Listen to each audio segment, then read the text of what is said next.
exclusive TV sports special presentation. Vienna 77.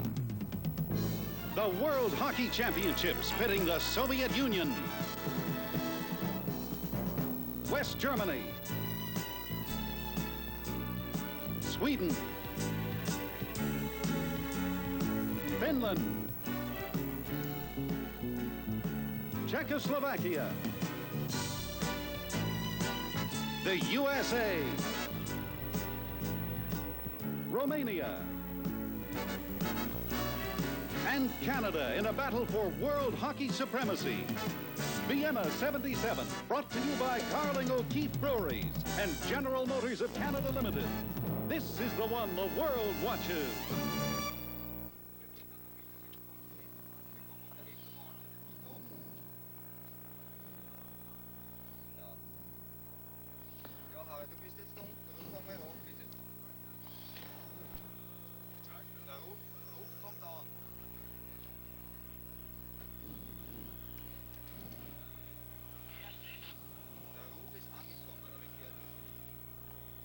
We are experiencing sound difficulties which will be corrected in a few moments.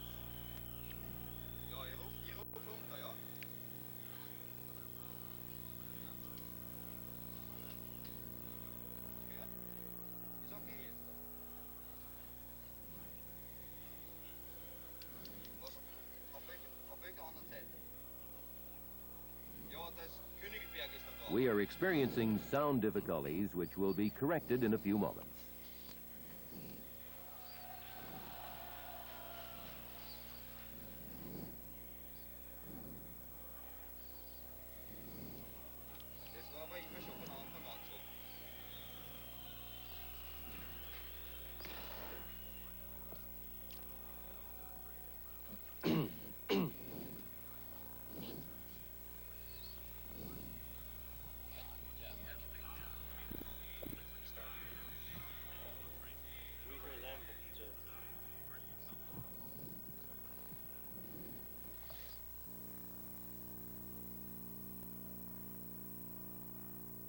We are experiencing sound difficulties which will be corrected in a few moments.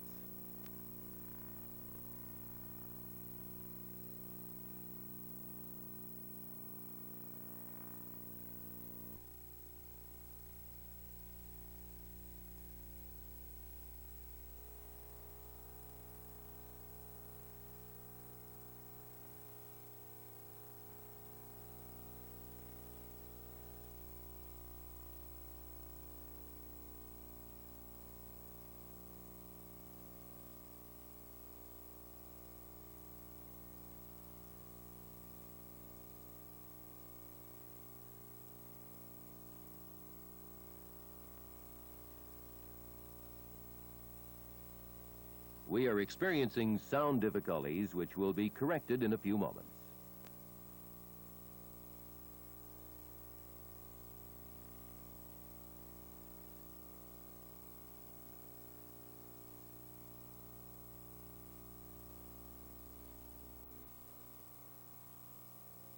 We are experiencing sound difficulties which will be corrected in a few moments.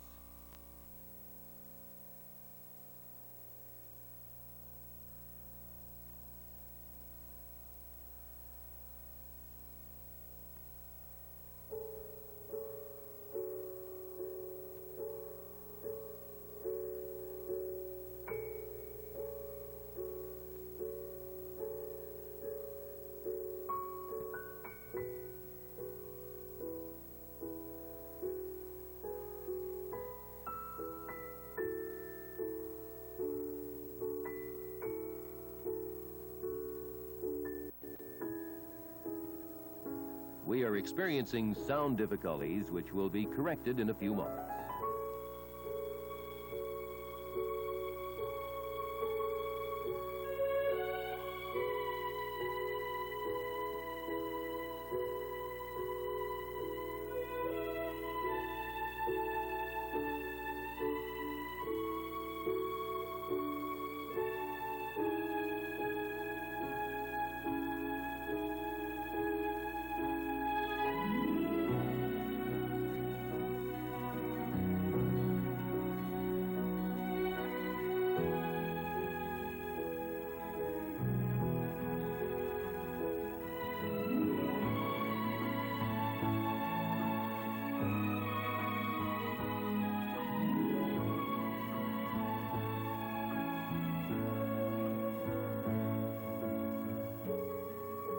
We are experiencing sound difficulties which will be corrected in a few moments.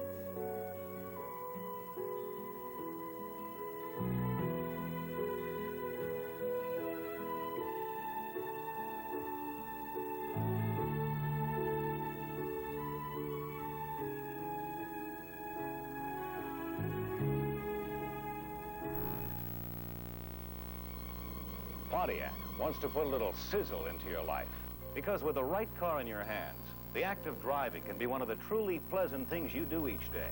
While designing cars for an ever-changing world, Pontiac hasn't forgotten their obligation to bring you automobiles that incorporate the comforts and qualities you desire without compromising design. That's what we refer to as sizzle. Pontiac sizzle, the distinctive Pontiac touch. Ask your Pontiac dealer to show you some. It comes in the Grand Prix, Firebird, Sunbird, Le Mans Sport Coupe, and the all-new family-sized Parisienne. If you love to drive or would like to experience the sizzle real soon, ask your Pontiac dealer for a test drive. Put a little sizzle into your life. Nobody's got it like Pontiac's got it.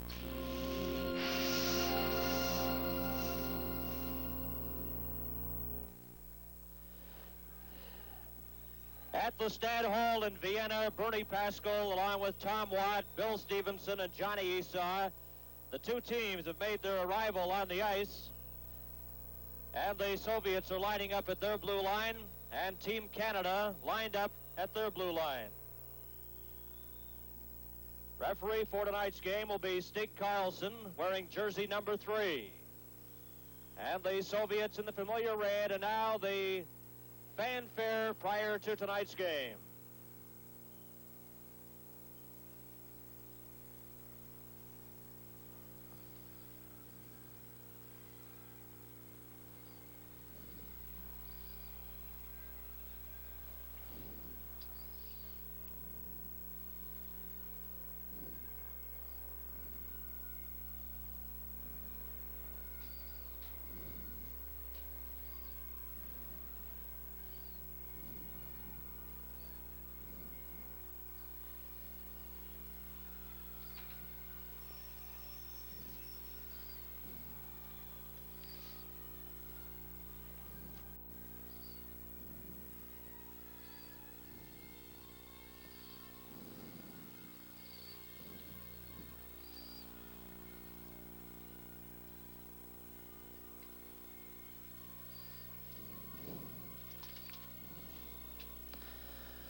Now the traditional exchange of flags. Number 13 of the Soviet Union is Mikhailov, and the captain of Team Canada, F.Espozito, at center ice with Mikhailov. We're about set to go for the start of this game between the Soviet Union and Team Canada. This is World Championship Hockey on CTV. I've been driving for Carling O'Keefe now for the last 6 years. Driving a truck doesn't make me an expert on beer, but being around Carling O'Keefe sure has taught me a lot. For instance, this load I'm hauling is the result of a lot of good things. Take the ingredients that go into it. Carling O'Keefe try to buy the best hops, malt, and barley available. Then, too, there are the people who brew our beer.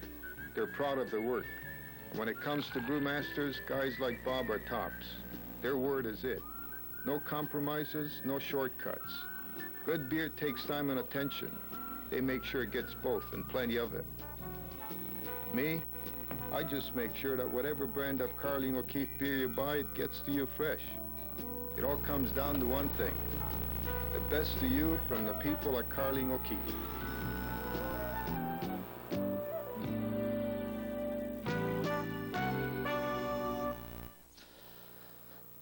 Welcome back to the Stadthalle in Vienna, Austria. In goal for the Soviet Union, Vladislav Tretьяк, and Jim Rutherford, the starting goaltender for Team Canada. F.Espozito at center ice takes the face-off against Petrov. And Team Canada gets it. It's knocked down. Going after it is Mikhailov, number 13. But Pronovo slapped it outside the line, and it's knocked in again, offside. The call by Nico Toemen, the linesman, number 11 from Holland. The crowd has come alive here, Bernie. A lot of the fans here are cheering for Team Canada. I see a group of Swedish fans who are all yelling for Canada because Canada was helping them out this afternoon in their game with Finland. Gusev, number 2, slaps at the puck. It goes into the Team Canada zone. Dennis Kerns in front of his own goal. Passes it on the left side to G.Smit. Here's a break for Canada. Shot! And Tretьяк stops it, but it's offside. The shot was taken by Ralph Klassen, but offside. And, Tom, you look at the Soviets, they have many pluses. And one definite plus is experience in international hockey. Well, here's the line of Petrov, Mikhailov, and Kharlamov. They've been together for 8 years, Bernie. They're great hockey players, and they played together a long time, a very experienced group. And the puck is slapped out to center ice. No score, where he played just 30 seconds in the opening period. Going behind his own goal is Gusev, number 2. The puck gets away from him. That shot, and Klassen let it go. Tretьяк deflected it.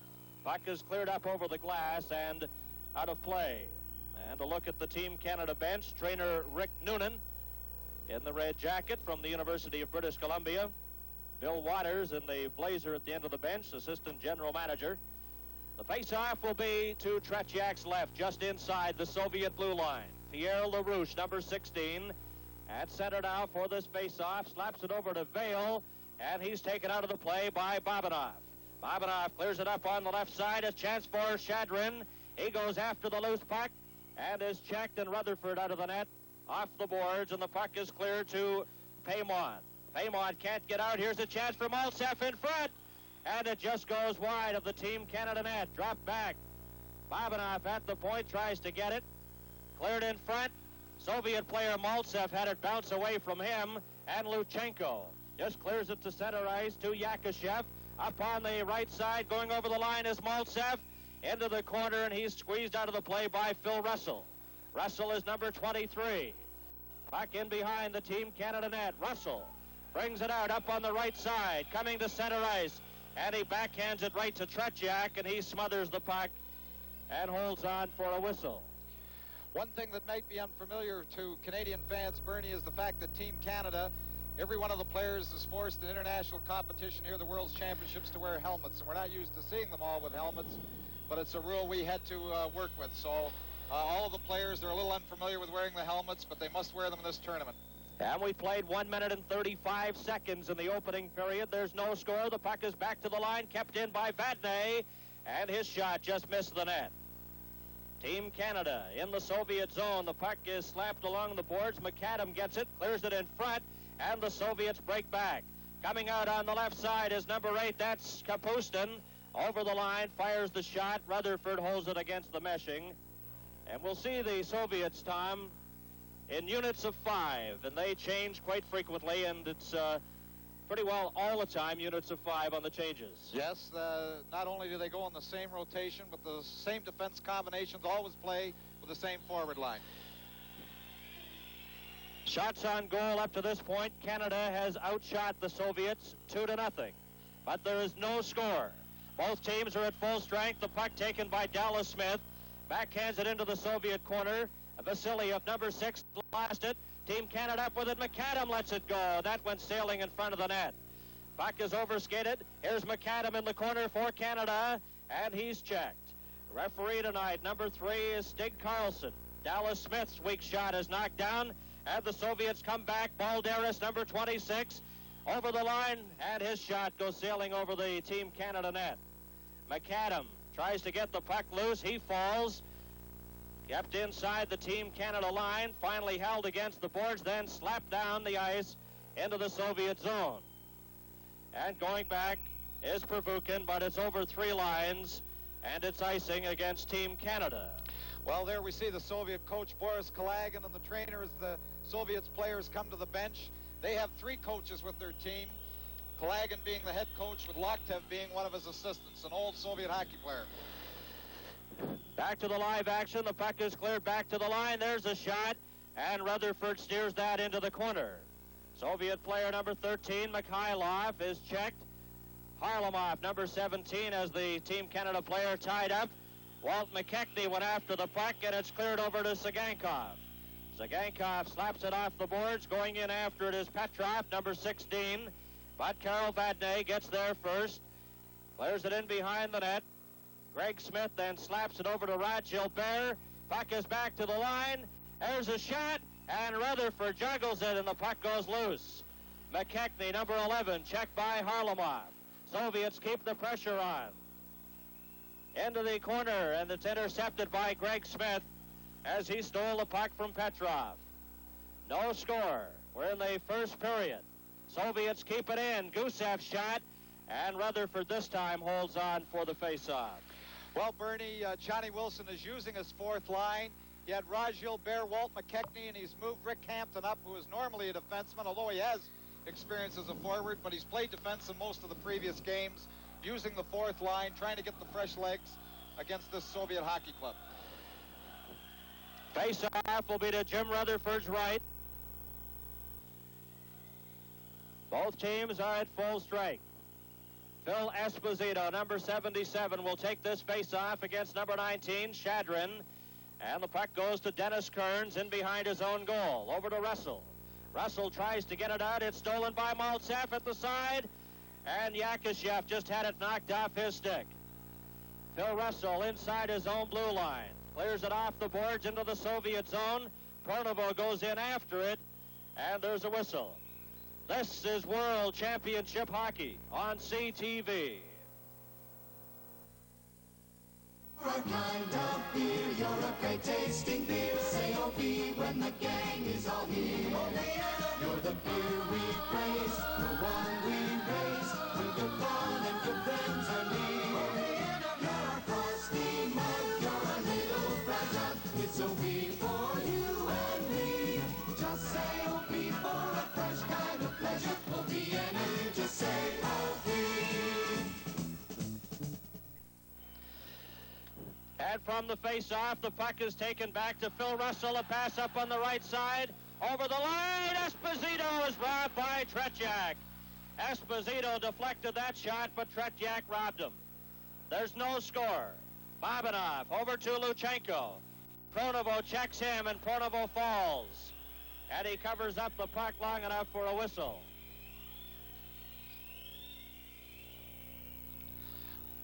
Well, Pronovo made a good play. Here we have him breaking over the line, coming wide on Luchenko, throws it across, and here we see Phil Esposito just coming across, getting a stick on it.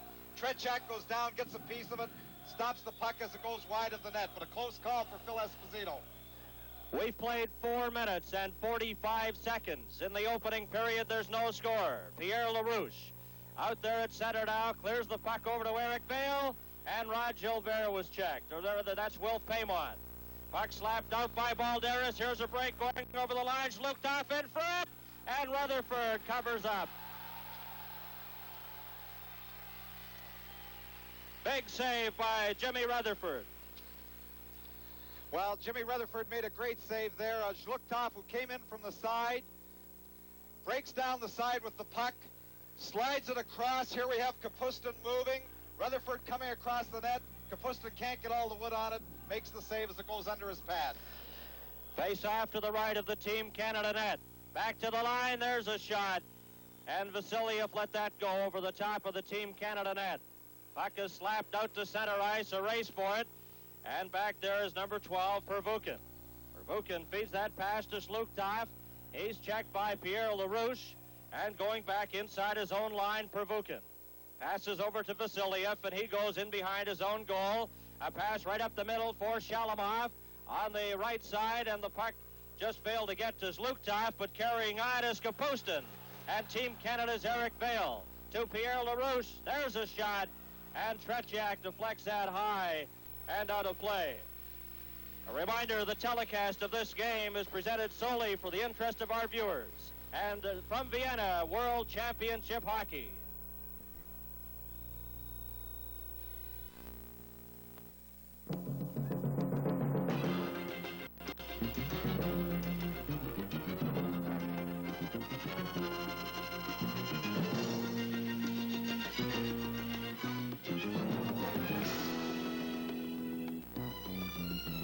This painting, it's a fake.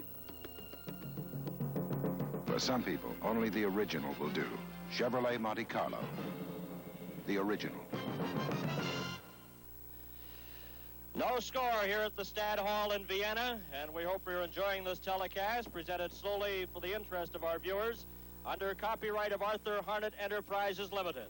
Any use of this telecast without express written consent is strictly prohibited. Puck is cleared back to the line. Sagankov's shot is just wide. It goes into the far corner. Gusev slaps it in, and the puck is taken by Valery Harlamov. Harlamov is taken out of the play. The puck is back to Gusev. Soviets in front. Harlamov couldn't get the puck, and Team Canada comes back. Cleared over on the left side. McAdam goes after it. Merrick goes in to help out. Passes in front to Ellis. Comes back. There's a shot. And it's knocked down. Ellis gets another shot. And Tretjak pulls that out of the air and holds on. Well, Bernie, this is the best I think Team Canada's played since they've been in Europe in the previous 5 games that we've seen. They've been a little flat. They haven't looked sharp, but they're giving it the big effort tonight. And really, we're out shooting at this point 5-4, and we've had 2 very good opportunities on Tretjak, who has come up with some big saves. And we have 13 minutes and 42 seconds remaining in the opening period. No score. Both teams are still at full strength.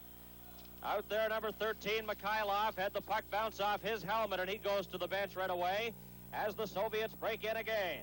Carrying the puck is Petrov. Drops it back to Valery Harlamov. His shot, and that just missed the net. Soviets inside the Team Canada line. Back to Vasiliev, and he lets one go sizzling wide. On the far side, Gusev's shot misses the net. In behind goes Petrov. He's checked. Mальцев helps out. And Team Canada defenseman goes over, knocks him against the boards. That's G.Smit. He falls. Harlamov tries to get the puck, knocks it with his skates, and taken out of the play. The puck is knocked back, though. Petrov, number 16, let a weak shot go. Dennis Kerns puts it right out of the stick of Harlamov, but he's tied up. Keeping it in is Sagankov, and his shot is knocked down in front. Valery Harlamov, number 17, clears it, and that shot just missed the net as it bounced away from Mальцев. He gets the puck again to Harlamov in front, and Team Canada comes back. Al McAdam got to center and then couldn't control the puck. G.Smit will try now. Smith going in with Rod Gilbert. Gilbert is number 7. Out to center ice, the puck over to Karl Vadne, ahead to number 2, Rick Hampton, who's out on left wing. And, Tom, that's a bit of a surprise with Hampton, the defenseman, moved up on left wing on this line with Rod Gilbert and McKechnie. Well, again, this is the second time that line's been out there, and Johnny Wilson, I guess, is going to continue his plan throughout the game to use that 4th line, giving everybody as much rest as they can, going all out for short periods of time on that ice. And the training staff attending to Mikhailov at the Soviet bench after he stopped that shot on the forehead. Babanov in behind his own goal, checked by McKechnie. In to help out was Gilbert, but Babanov has the puck again up on the right side, intended for Mальцев, too far for him, and it's icing against the Soviet Union. And we've played 8 minutes and 1 second here in the opening period, and there's no score. Face-off comes back to Tretjak's right, and they continue to work on Mikhailov.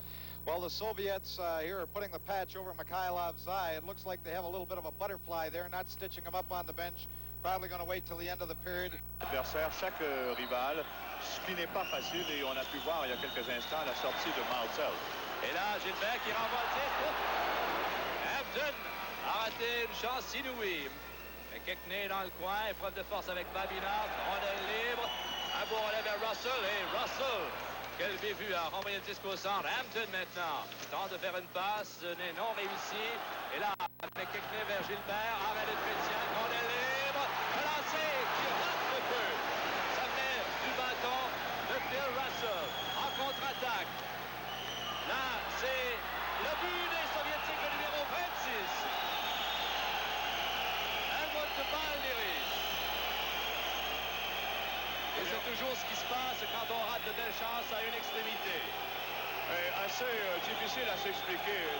Une si belle occasion ratée par Phil Rasselll, qui a tiré juste à côté du filet alors qu'il avait tout le temps de bien s'ajuster et de décocher un tir précis. Et aussitôt après, bien, ce fut la descente à 3 et selon leur habitude, on s'est croisé à la ligne bleue pour jeter un peu de confusion dans la défensive chez les défenseurs canadiens. Et Balderis a marqué avec une rondelle qui est tombée par-dessus le gardien. Le jeu a pris 1-0, Union soviétique, Schlutkov qui tente de rejoindre le vent. Dennis Kerns cleared off the boards and up over the glass on a play. Balderis, the goal scorer from Yakushev. at 8:36.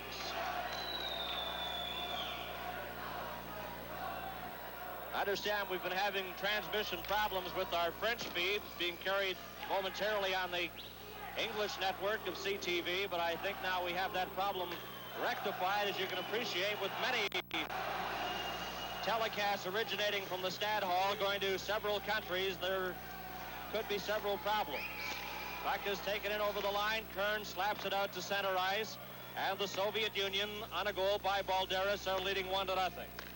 Puck is over the line again. That shot from Kapustin missed the Team Canada net.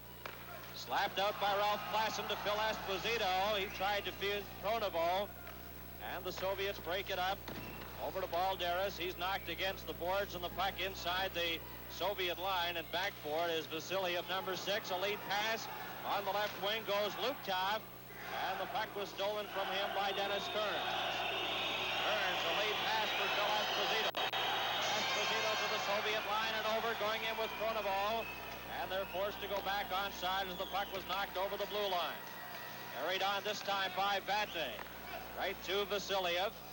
And number 6 of the Soviet Union, Vasiliev, clears it to center. Brought right back in again by Vadne. He was taken out of the play. And the puck cleared down the ice right towards goaltender Rutherford and through the crease, so there's no icing. G.Smit slaps it off the boards. Soviet player up with it. He's spun around. That's Harlamov. Here's G.Smit, spun around, and he loses the puck. And Team Canada gets it again. Taemen up on the left side, too far for Ésposito. And back for it is Vasiliev. Inside the Soviet side of center, a pass on the right wing. Petrov to the line and over. Pass in front, and just failing to get a stick on it was Mikhailov. Vadne in the corner, watched by Harlamov. The Soviets won, and Team Canada nothing. Vail clears it outside the line. LaRouche on the far side to Taemen, back to LaRouche. And Harlamov broke that up. Harlamov brings it back. A pass on the left side. Stopped at center by LaRouche, ahead to Taemen. He runs into Gusev. Vadne gives it to Pierre LaRouche. He lost it. Coming back over the line is Mikhailov. Drops it. There's a shot. And it deflected off Vadne. And they score on the rebound. Well, that was just tough luck. The puck was shot over top of the net. It hit behind Jimmy Rutherford. Took a bounce off the glass, which incidentally is quite alive here. Here we have the Soviet player dropping the puck to Petrov. Petrov lets the shot go.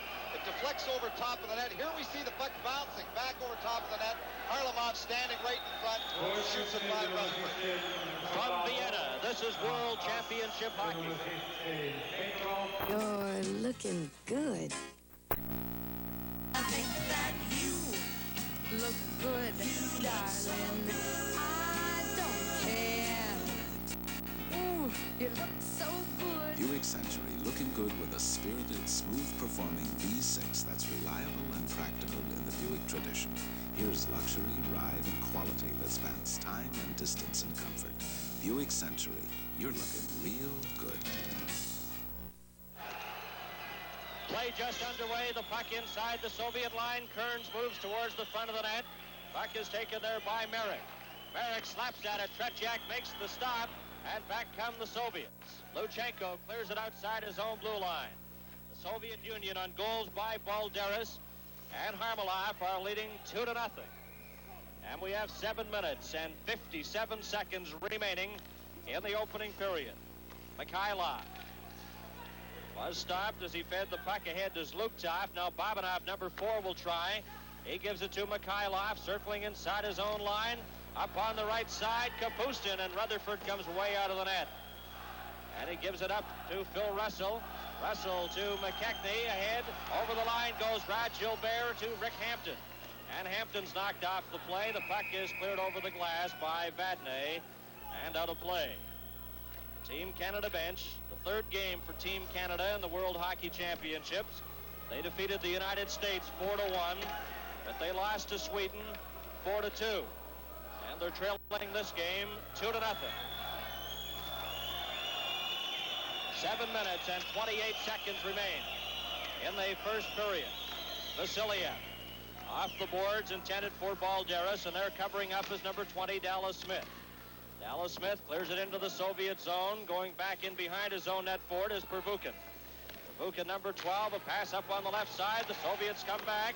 Balderis had it knocked away from him as Д.Смит inside his own blue line to center. Д.Смit, as both teams are at full strength. Vasiliev, number 6. Puck cleared over onto this wing. Race for it. Team Canada player Hampton runs into Pervukin. Puck is taken over the Team Canada line by number 26, Balderis, but he was stopped. McKechnie takes a swing at Slukta. Vladne off the boards to Rod Gilbert. Gilbert to Hampton, too hard of a pass for him, and it goes sailing down the ice with Valery Vasiliev, number 6, coming back for the Soviet Union. Up on the right wing to Balderis, watched by Klassen, knocked off stride, and the puck is taken by F.Эспозито. 6 minutes and 18 seconds remaining in the opening period. The Soviet Union leading 2-0. Here's Klassen, and he lets a shot go that's wide. Into the corner goes Pronovo. He's checked back to the line, and Dennis Kerns runs into the Soviet player Gusev. The puck is cleared out to center. Here's a 2-on-1 break for the Soviet Union. Mikhailov to Harlamov. Harlamov gets set, shoots. Rutherford stops it. Mikhailov tried to get the rebound, and he was checked. And under the puck is the team, or covering up the Team Canada player Pronovo. From Vienna, this is World Championship Hockey. You're a kind of beer, you're a great tasting beer. Say oh be when the gang is all here. That's all Vienna. You're the beer we praise, the one we raise when good fun and good friends are near. That's all Vienna. Just say oh be for a fresh kind of pleasure. Oh Vienna, you just say oh be. Injured player John Pronovo just shaken up a little on that last play behind the Team Canada net, but he goes over to the bench under his own steam. Face-off will be to the right of Rutherford. Number 16 for the Soviet Union, Petrov. Got the draw, but covering up is Dennis Kerns, who goes in behind his own goal for Canada. The Soviet Union leading Team Canada 2-0. The puck is cleared to the Soviet line, but it's offside as Ron Ellis took the pass. Well, Bernie, Team Canada has done a better job of checking and staying out of the penalty box than they have in previous hockey games. It hurt them badly against Sweden the other evening when they took a lot of foolish penalties, especially when they went down 3-0 early in the hockey game. But so far, there hasn't been a penalty called in the game, and we have 5 minutes and 38 seconds remaining. So we've stayed out of the box tonight. Face-off inside the Team Canada line. Г.Смит runs into the Soviet player. That was Shadrin, but going back in behind the net is Mальцев. There's a shot from the side to score. Yakashev tapped it in as he was covered by Г.Смит, but somehow got his stick on the puck at the side of the net. Well, Mальцев really did all the work for that goal. Here we see Mальцев in the corner, moving right around the net, takes his time, throws it right out in front. Here we have Yakashev.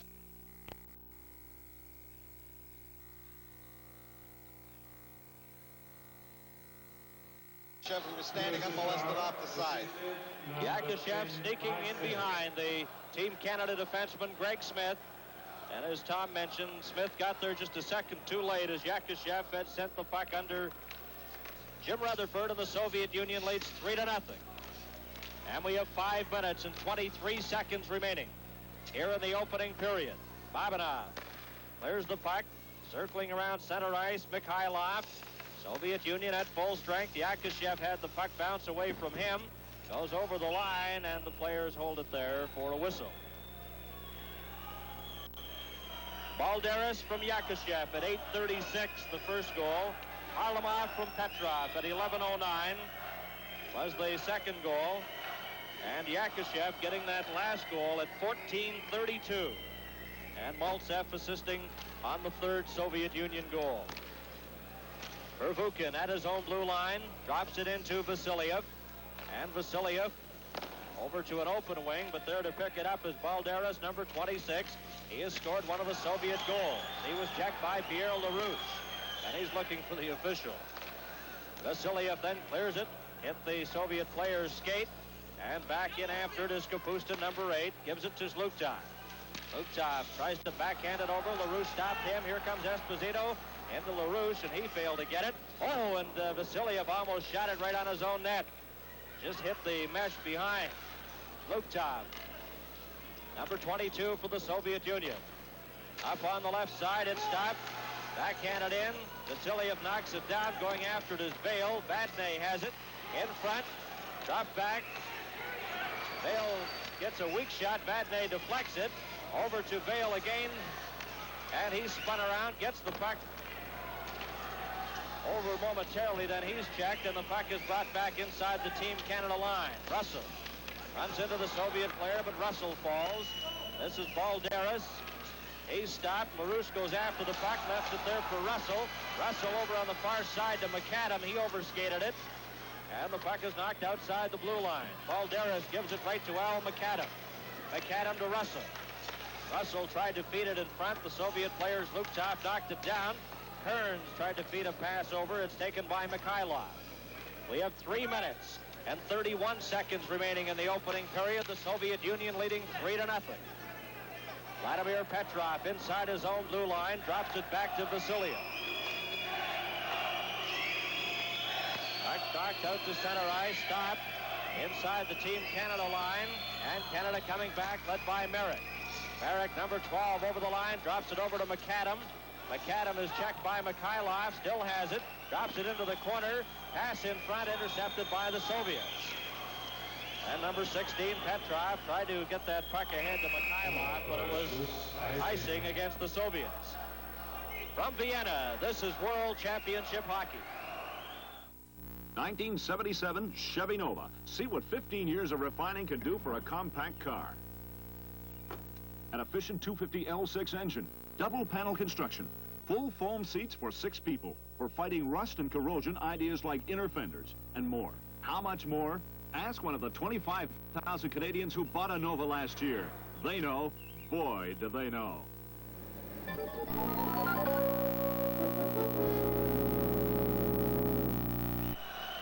2 minutes and 57 seconds remaining in the opening period. The puck cleared out to center ice, and the Soviet Union leading by a score of 3-0.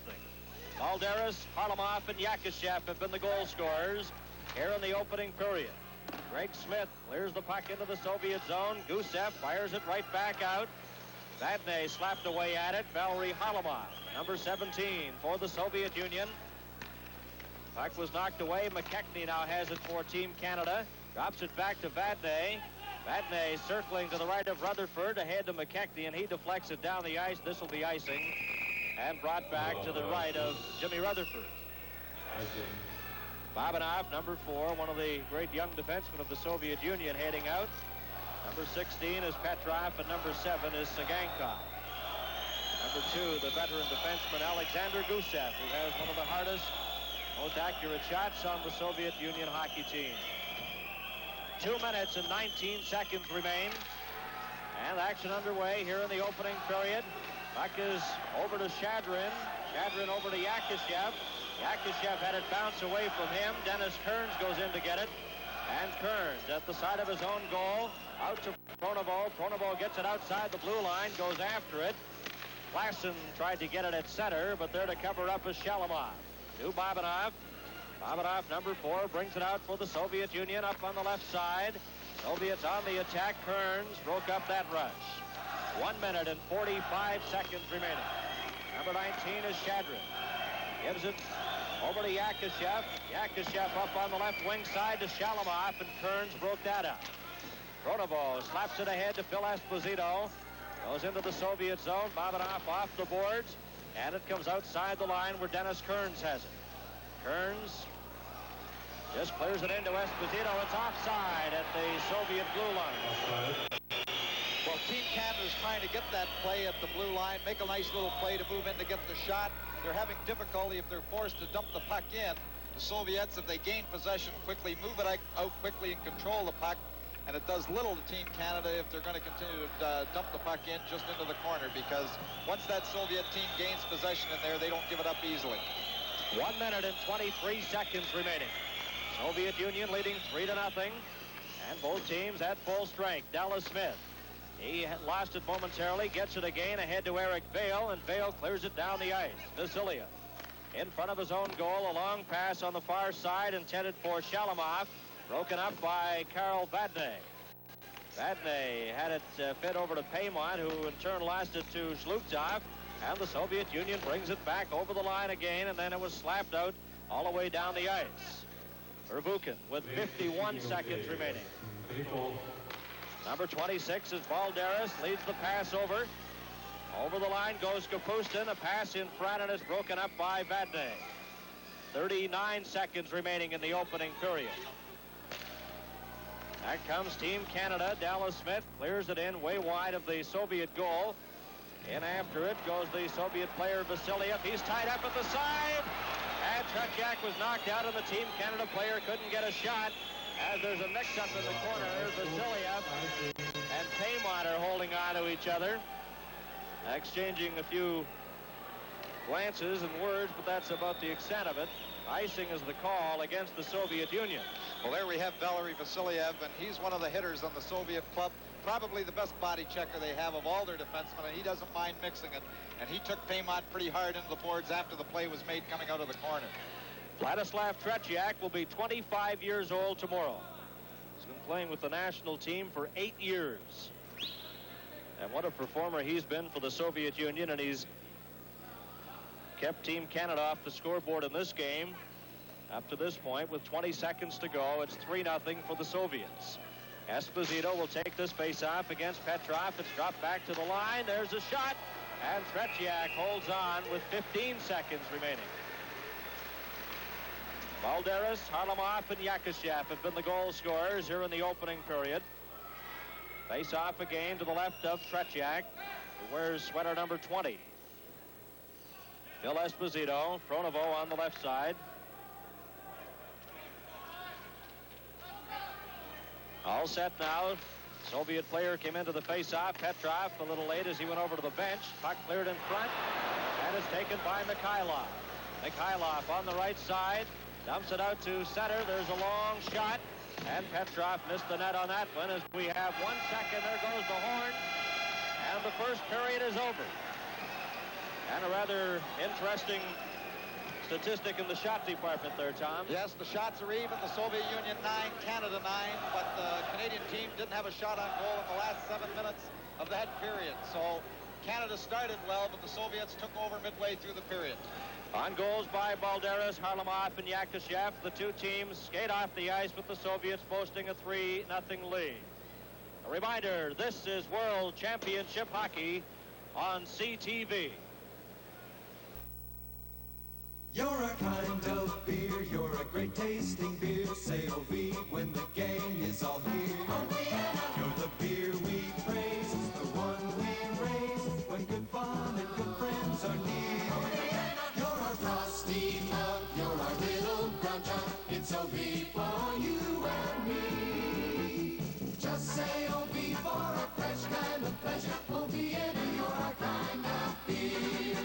You're our kind of beer, you're a great tasting beer. Say oh vee when the gang is all here. You're the beer we praise, the one we raise when good fun and good friends are near. You're a frosty mug, you're a little brown jug. It's oh vee for you and me. Just say oh vee for a fresh kind of pleasure. Oh Vienna, you just say oh vee. We've seen it happen so many times where the Canadian team will get that pep talk before. They'll come out all fired up. They'll go out there, check, and double check. They'll keep that pressure on down the Russian end. And all of a sudden, the Russians are ahead 1-0, and then 2-0. And now, as it turns out, this period, Bill, 3-0. It's a tough combination to beat. Well, John, what's happening is what has been happening previously in this tournament. That's the fact that the Canadian squad has the chances, but they can't put the puck in the net. They should have had at least one goal out there. The shooting is not good, and they're about a half a step behind the Russians, too. Okay, we're going to have an opportunity to talk more about the game, about some of the technical aspects of it. We're going to meet some of the people involved in the formation of Team Canada 77 and those people who helped make it alive. But, you know, one thing we have enjoyed is the pleasantries of Vienna. And Bill, you were fortunate enough to take a grand tour of the city. How about taking all Canadian fans on that tour with you? All right, it's a magnificent city, so join us as we take a look at Vienna. Our short tour of Vienna, as a matter of fact, because it would take hours and hours to take you all the way through it. But this is part of Vienna, and I think you'll enjoy it.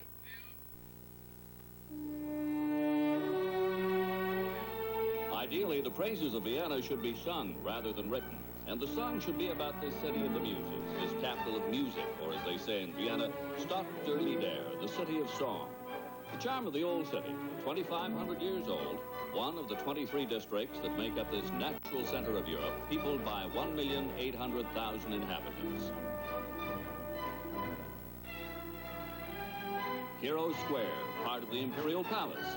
The statues are of Prince Eugene Savoy and Archduke Charles, who was hailed as a conqueror of Napoleon.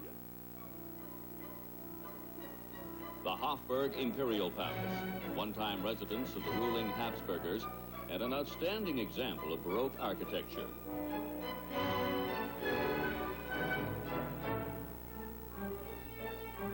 Yes, spring is in Vienna almost 2 months ahead of most parts of Canada.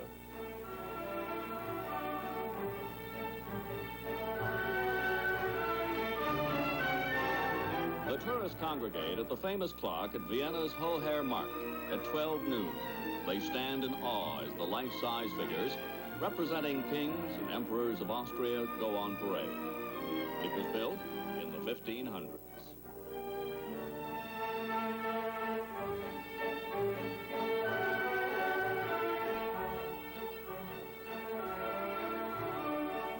Now, the monument of the Waltz King, Johann Strauss, outside the Waltz Palace, where concerts and waltzing, naturally, take place in the open air. Vienna is not only a city of music. One of Beethoven's 32 houses, all located in and around the wine village of Grinzing on the city's outskirts. Nearly deaf, Beethoven played his piano so loudly he was forced by his neighbors into making most of his moves. Schönbrunn Palace, the favorite residence of the Roman, German, and later Austrian emperors. The Habsburgers used it as their summer residence after Marie Theresa had it built to house her 16 children. There are 1,440 rooms and 1,000 servants to run the palace. Today, because of its magnificent gardens and ornate rooms, it is the #1 tourist attraction in Vienna.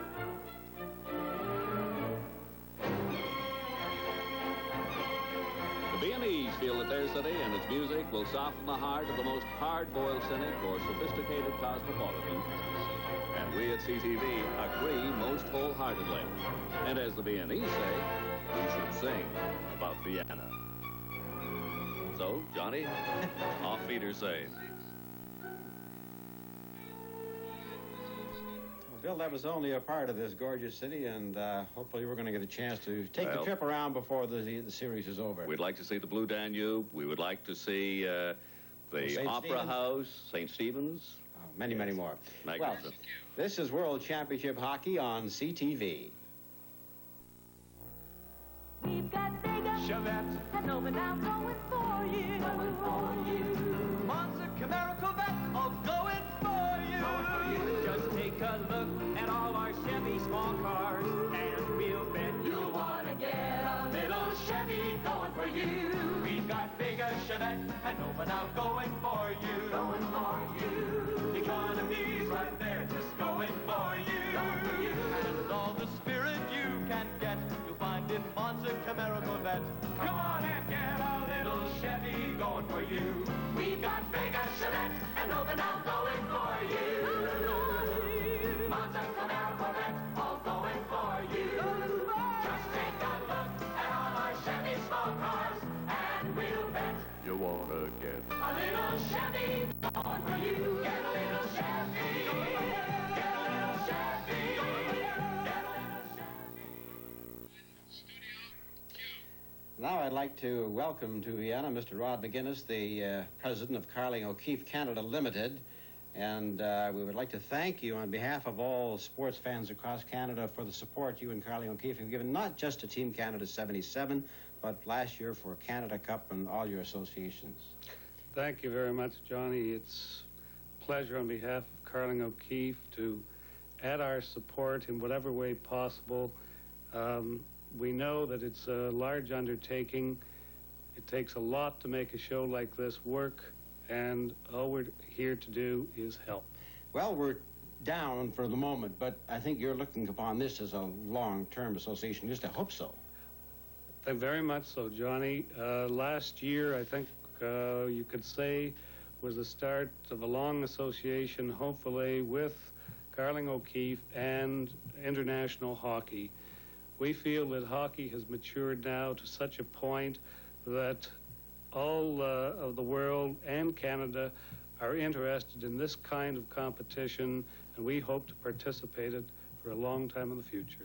You know, the problems facing Team Canada, or a team of this magnitude, are difficult, and we need that kind of help. And I'd like to say not only that help, but the fact that you've made Canadians feel so at home and well known, especially with your press liaison service here in Vienna. It has been well received, and people do thank you for it. Well, thank you very much, Johnny. It is our pleasure. We know that there is an awful lot more to a tournament than simply parachuting a hockey team in. There's a lot of work goes behind it, and if someone doesn't do it, the job doesn't get done. We're glad to participate. Well, I know the hockey people thank you. You know that because you're with them. What's the reaction from the man on the street, the people, the real hockey fans, the guy who buys the tickets? Well, interestingly enough, in the brief time I've had in walking through the streets of Vienna, I've found that so many people say to you, Canada. They look and see that maple leaf. They look and see that maple leaf. That's correct. Well, that's wonderful. I'm glad. And we're very pleased with the reception. Okay, thank you very much for dropping by, Rod McGinnis. And this is World Championship Hockey on CTV. You're a kind of beer, you're a great tasting beer. Say O.V. when the gang is all here. You're the beer we praise, the one we raise when good fun and good friends are near. You're our frosty mug, you're our little brown jug. It's O.V. for you and me. Just say O.V. for a fresh kind of pleasure. O.V. and you're our kind of beer. You're our kind of beer, you're a great tasting beer. Say O.V. when the gang is all here. You're the beer we praise, the one we raise when good fun and good friends are near. You're a frosty mug, you're a little brown jug. It's O.V. for you and me. Just say O.V. for a fresh kind of pleasure. O.V. and you just say O.V.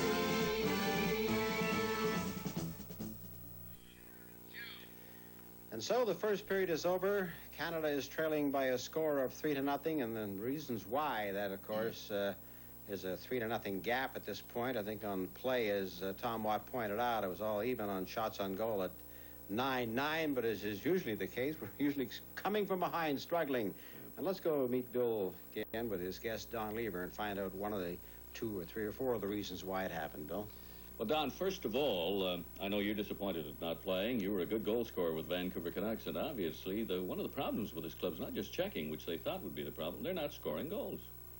Yeah, they've had very bad luck. The Swedish game in tonight, esposito missed that first goal, first chance, and Tretьяк's made a couple big saves, but definitely haven't been scoring. But I don't think we've been getting the bounces here. Well, it's all right to say I've been getting the bounces down, but, the club just has not been shooting that well. It doesn't seem to me either. Well, they seem to be under a lot of pressure here. They're worried about what's going on back home, what the public is thinking of them, and, there's just, they've been behind the 8 ball since they got over here, and I think they're just really finding the pressures too much over here. Do you think they've got any chance to come back in this game, being down as they are now, 3-0 down?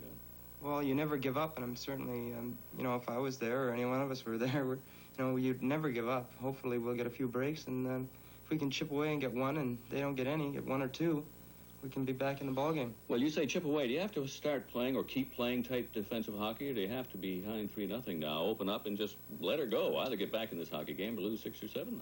You can't open up against the Russians because they're a skating hockey club, and what you don't want to do with them is try and, skate with them. You have to take the body and interfere with them a lot.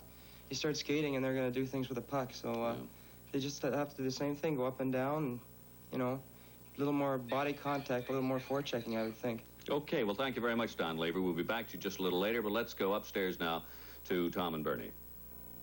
Okay, Bill, the opening goal was scored by Balderis, and Tom, we look at a couple of the scoring highlights in that opening period. Well, here's Alexander Yakashev. He comes down, cuts across the middle. He could give the puck to Shadron, but he throws it to Balderis on his forehand. And actually, Jimmy Rutherford got a piece of that puck, but it went up over top and into the net. Here we have the second goal. Petrov's shot, it was really unfortunate, it was deflected over the net, and we see Harlamov standing off the side, and he just jams it by Rutherford. But that was unfortunate because Team Canada was playing well at that point. The puck going over the net. The back glass here is very alive. The puck came back over top of Jimmy Rutherford's shoulder and just landed right on top of the stick. Here we have again one of the greatest hockey players.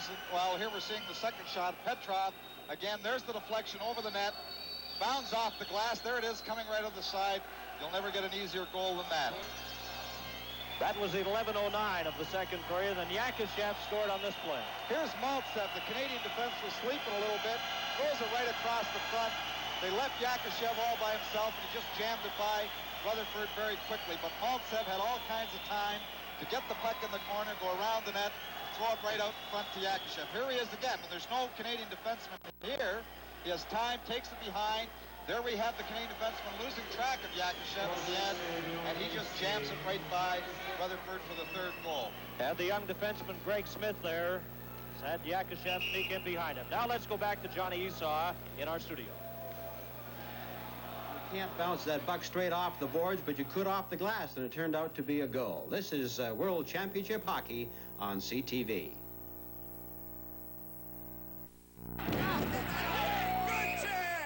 Yet, charge it. There was no charge. Charge it. No charge checking. That's just like we have at the TD Bank. We have a personal checking account, and when we keep a minimum balance of $200 or more during a complete statement period, the TD automatically cancels the 16-cent charge on all the checks we wrote in that period. No charge checking. No charge checking? No charge checking. It's not a big deal. But it's a good deal.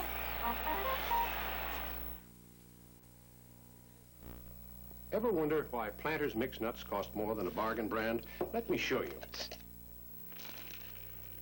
Take the peanuts out of both tins. Then weigh the cashews, filberts, almonds, and Brazil nuts that are left.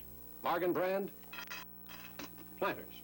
See, that's the difference. In fact, 1 tin of Planters has more cashews, filberts, almonds, and Brazil nuts than 2 tins of this bargain brand.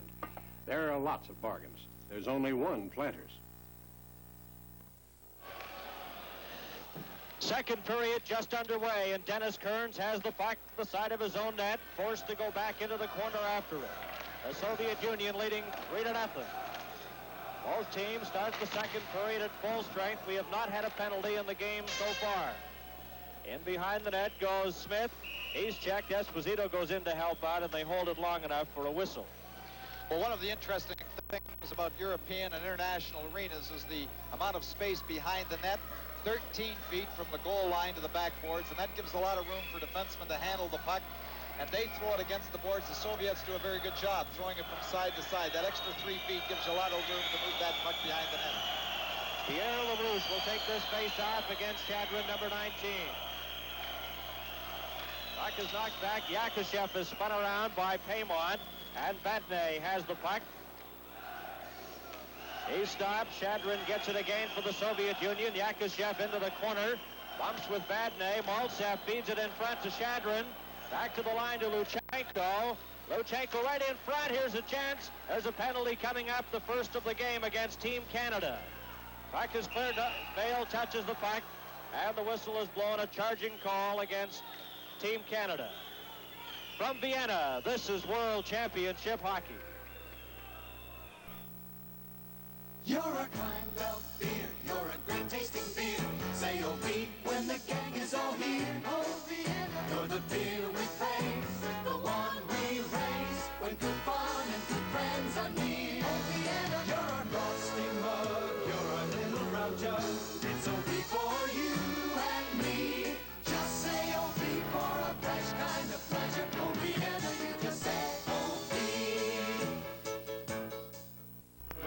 Penalty penalty to Vadanen for charging at 1 minute and 17 seconds. We get the first opportunity to see the Soviet power play. They're leading 3-0. Puck slapped back to the Team Canada line to Д.Смит, over to Dennis Kerns, and he clears it off the boards to the Soviet line. Luchenko over to Yakushev, tries to get it to Mальцев, and Dennis Kerns has it inside his own line and clears it down the ice. In behind his own goal goes Luchenko. Pass up on the left side to Yakushev. Yakushev to center ice, to the Team Canada line, and over, going in with Bobinov. His shot, he scores! As he fired that past Rutherford. Well, Bobby Hull called him the greatest left winger in the world. He's someone that ought to know, but Alexander Yakushev just made a great play. He put it between one of Team Canada's players' legs in the neutral zone. Just moves. The defenders are too wide apart. Here we have him just getting by McAdam, moving in. A low shot to the stick side. Jimmy Rutherford just catches the corner, but he made a great play, moved right from his own blue line before making the shot just at the top of the circle. Yakushev from Luchenko, a power play goal, and the Soviet Union goes in front 4-0. Puck cleared back into the Team Canada zone, and going after it is Dennis Kerns, number 6. He's on defense with Д.Смит. Smith tried to get to the puck. It's stopped by Zlutov, and now F.Эспозито. Over the line with Pronovo. His shot. Tretjak stops at the rebound. And the Team Canada player, Klassin, got a weak shot away. In behind the net goes Pronovo, held there by Kapustin. Gets the puck loose again. Pronovo at the side of the Soviet goal. Trying to get a teammate in scoring position. Is checked by Pervukin. Still has the puck. Pronovo, as Dennis Kerns moves towards the net, feeds it in behind to Ralph Klassin, watched by Vasiliev. And he's held there for a whistle. Well, Bernie, it's unfortunate again. The first, here we have a little mix-up in the corner. And gives us a moment to talk to one of the Team Canada players, Mark Napier of the Birmingham Bulls. And Mark, how do you feel about the game up to this point? I'm naturally disappointed about the game so far. I think, the guys were really uptight in the first period, and they missed a lot of scoring chances. And, if they would have scored on those, the game, that would have been a hockey game. Mark, you have to be impressed with the play of the Soviets, though. Oh, they've been playing fantastic. It's playing a lot better than they did in the Canada Cup, and they got, all their players back. Okay, thank you, Mark Napier of the Birmingham Bulls, a member of Team Canada here in Vienna, Austria. The play is underway. Cleared back to Ronnie Ellis right in front. There's a shot, and Tretjak smothers that one and holds on for a whistle. 17 minutes and 10 seconds remaining in the second period. The Soviet Union leading 4-0. And a special welcome to our American viewers tonight watching on the PBS television network, along with, of course, Canadians from coast to coast watching on CTV. Face off to Tretjak's left. Both teams are at full strength. Harlamov turned around, gets the puck again, then is knocked down, and we get another whistle. It's unfortunate, Bernie. The first penalty Team Canada took, and actually was a good check. Vadanen put a good body check on Mальцев in the corner. He hurt him a little bit. Really, the first penalty they take, Soviet power play, a great power play. Yakushev made it 4-0. But you just can't afford to take penalties against the Soviets. Wayne Merrick out there at center for Team Canada. Lost the draw. The puck is kept in by Vadanen to Ellis. Ellis backhands it into the corner. McAdam has it. McAdam trying to pass it back to the line. He's stopped. Puck is finally taken by Vadanen. And over on the far side comes Mikhailov. The lead pass to Zagankov. And he's stopped. At the Team Canada line is Г.Смит. Smith brings it over the Soviet line. Watched by Zagankov. Into the corner he goes. Still has the puck. Dumps it into the corner. Comes around now to Ronnie Ellis. Ellis right in front, and that shot deflected as the Team Canada player Smith broke his stick. Mikhailov, number 13, out to center. Here's a chance for Harlamov. Going over with Mальцев, drops it back. There's a shot, kicked out as the shot taken by Petrov. Smith around the board. Zagankov tries to keep it in and stop. Team Canada breaks away with Ronnie Ellis going over the line. His shot, and juggled, but holding on is Tretjak. As Team Canada came close there as Ronnie Ellis let that shot go.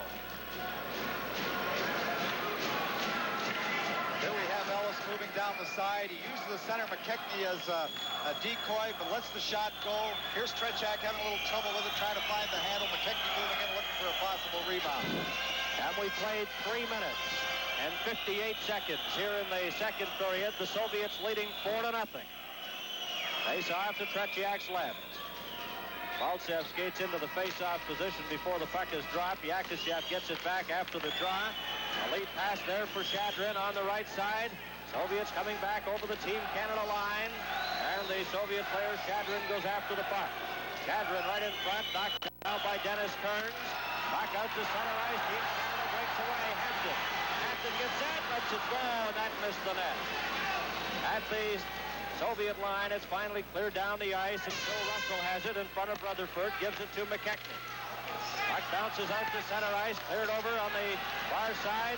There's Rod Gilbert in the corner, backhands it to Hampton. Hampton number 2 back to Russell, and he's checked. And the Soviets have a 2-on-1 break. Heading towards the goal is Yakashev. Pass over to the side, and Yakashev is bowled over. The puck comes in front. Here's Luchenko with it. Luchenko drops it back. Bobinov gets set. Soviets on the attack, and the puck is cleared outside the line, and they'll be forced to come back onside. Rod Gilbert slapped at Luchenko, and he'll get a penalty as referee Kарлsson has his arm up. Bobinov with Tretьяк on the bench for the extra attacker, and the puck is cleared over the line. Delayed penalty coming up to Team Canada. Soviet net is empty. Tretьяk on the bench for the extra man for Vukin. Vukin clears it out to center ice. This is Petrov, and finally touched by Team Canada for a whistle. This is World Championship Hockey on CTV. For years, Pontiac's had a special way with cars. Now, Pontiac brings that special way to a new luxury compact. Pontiac Phoenix. The styling is clean, strong, arresting. Pontiac Phoenix. There's a quiet luxury we think you'll like. Phoenix, the luxury compact that comes from the special way we feel about cars. Pontiac Phoenix, where you want to go. Back to the live action. Team Canada a man short. The puck is taken by Kapustin. Back to Pervukin. Kapustin has it at the side of the Team Canada circle. There's a pass in front. Another shot taken, just goes wide of the Team Canada net. Rutherford tries to get a piece of it. Kapustin has it at the side, drops it over. Soviets on the attack with the power play. Back to the line, Vasiliev got it, then it was cleared off a Team Canada player's skate. Soviet player number 8, Kapustin, was knocked off stride. Comes after the puck again. It's knocked away from him by Klassen, who goes after the puck with Pervukin. Klassen gets to it, stops it in front. There's a chance, and Д.Смит couldn't get a shot away. Kapustin brings it back for the Soviets. A minute and 10 seconds remaining in Gilbert's penalty. To the Team Canada line, and over goes Kapustin. Knocked against the boards by Vadne. Klassen has the puck. Slukov checks him. Back to the line. Pervukin has the puck inside the Team Canada line, watched by McAdam and Klassen. Gets it over on the far side. Slukov back to the line to Vasiliev. Soviets get set. Fakes a shot. Balderis, number 26. Watched by Д.Смит in front for Slukov. And it's over to Kapustin. Kapustin, number 8. Checked by Klassen. There's a shot. Scores! That sizzling shot from the top of the circle, and it's 5-0. Well, what a shot that was by Valery Vasiliev. The Soviet team, they won't take a bad shot. They work the puck, Here you see holding on to it, throws it back. Vasiliev moves right into the top of the circle. He says the puck comes across, beats Jimmy Rutherford to his glove side. Here we see it from another angle. They work the puck across to Kapustin. Kapustin holds onto it.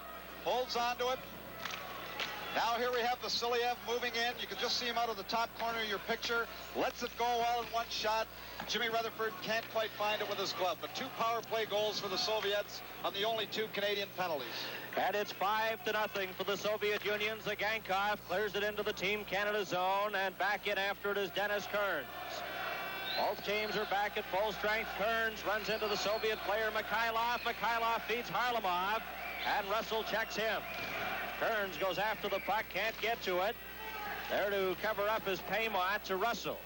Off the boards, Vale takes the pass on left wing for Canada. And Harlamov breaks that up at center ice and circles inside his own line. 12 minutes and 25 seconds remain. Puck is stolen by Pierre LaRouche. Harlamov then takes it from him. Vale goes in to help out, but breaking out is Zagankov. Ahead to Mikhailov, too far for him. And Dennis Kerns clears it out to center. Canada coming back. Over the line goes Eric Vale, watched by Zagankov. Knocked out of the play, and the puck is taken by Gusev. A late pass for Mikhailov. Mikhailov going up, trailing on the play is Petrov, and Rutherford stopped him. Gets the puck again in front, and Kerns goes into the corner after it. And the net is knocked off the peg as Payman and Harlamov exchange a few words. Yakashev has scored 2 of the goals. Here we say Mikhailov just trying to throw that puck across. Harlamov, Petrov, who was the right shot all in one motion. Great stop by Jimmy Rutherford. The puck comes loose again, but the Soviet Union came within an ace of making it 6-0. Here we have Petrov throwing it across again. Back to the captain, Mikhailov, but the puck went off his skate into the corner and by Jimmy Rutherford. And the 5th Soviet goal was scored by Vasiliev. Here comes Team Canada. Pronovo lets it go, and that was wide of the net. Off the board, Yakashev slaps at it. He's checked. The puck bounces around on the boards there. Vadne tries to get it. Comes back to Klarson in front of Vadne. And he was checked there by Shadrin. Goes after the puck. Puck goes into the corner. Yakashev. Off the boards, gives it to Mальцев. And the Soviets break out again. Shadrin. Over the line goes Luchenko to Mальцев. And Klarson breaks that up. Coming up with Pronovo. Klarson drops it back to Pronovo. Checked by Yakashev. Goes after the puck, clears it to an open wing. Little mix-up in front of the Soviet net. Ivanov and Klarson. Here come the Soviets. Shadrin. Pass over to Mальцев, and his shot went wide. Comes all the way down the ice into the Soviet zone with Luchenko back after it. 10 minutes and 48 seconds remain in the second period. The puck bounces off Mальцev's skate. Luptov carries on, and he's stopped by Karel Vadne. Vadne off the boards, trying to get it out, goes after the puck again. There's it to the center line, over to Եսposito, and it bounced away from him. Yakashev cleared it right to the Team Canada player Եսposito, and he drops it into Vadne over to the far side. Stolen, here's a chance for the Soviets right in front. Balderis scores! Balderis set up all alone in front of the net, and it's 6-0. Well, actually, the puck was stopped. Team Canada trying to move that puck out quickly. It was trapped inside. Here we have them trying to move it. Goes back. Canadian defender throws it across. Trying to move it out just a little too fast. It's stopped by Balderis, by the Soviet player. Ahead to Balderis, takes his time, moves around Jimmy Rutherford, puts it in the top above the sprawling Rutherford. From Vienna, this is World Championship Hockey. Excuse me, is this your Chevette? Yes. I'm thinking of getting into a smaller car. What do you like best about it? What do I like best about it? The way it looks, I guess. I really think it's a sharp-looking little car. Would you recommend it? Yeah, I used to have a little... This outperforms quite a bit. They're also rust protected right from the factory. They got inner fenders, stuff like that. They're built against rust.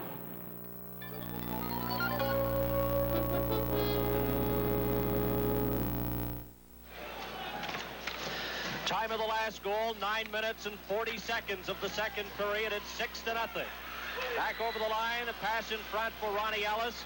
And Team Canada again nullified on that scoring opportunity. Д.Смит clears it into the Soviet bench, and it gives us an opportunity now to mention that Tony Եսposito is in goal for Team Canada, replacing Jim Rutherford. Johnny Wilson making the change after that last goal.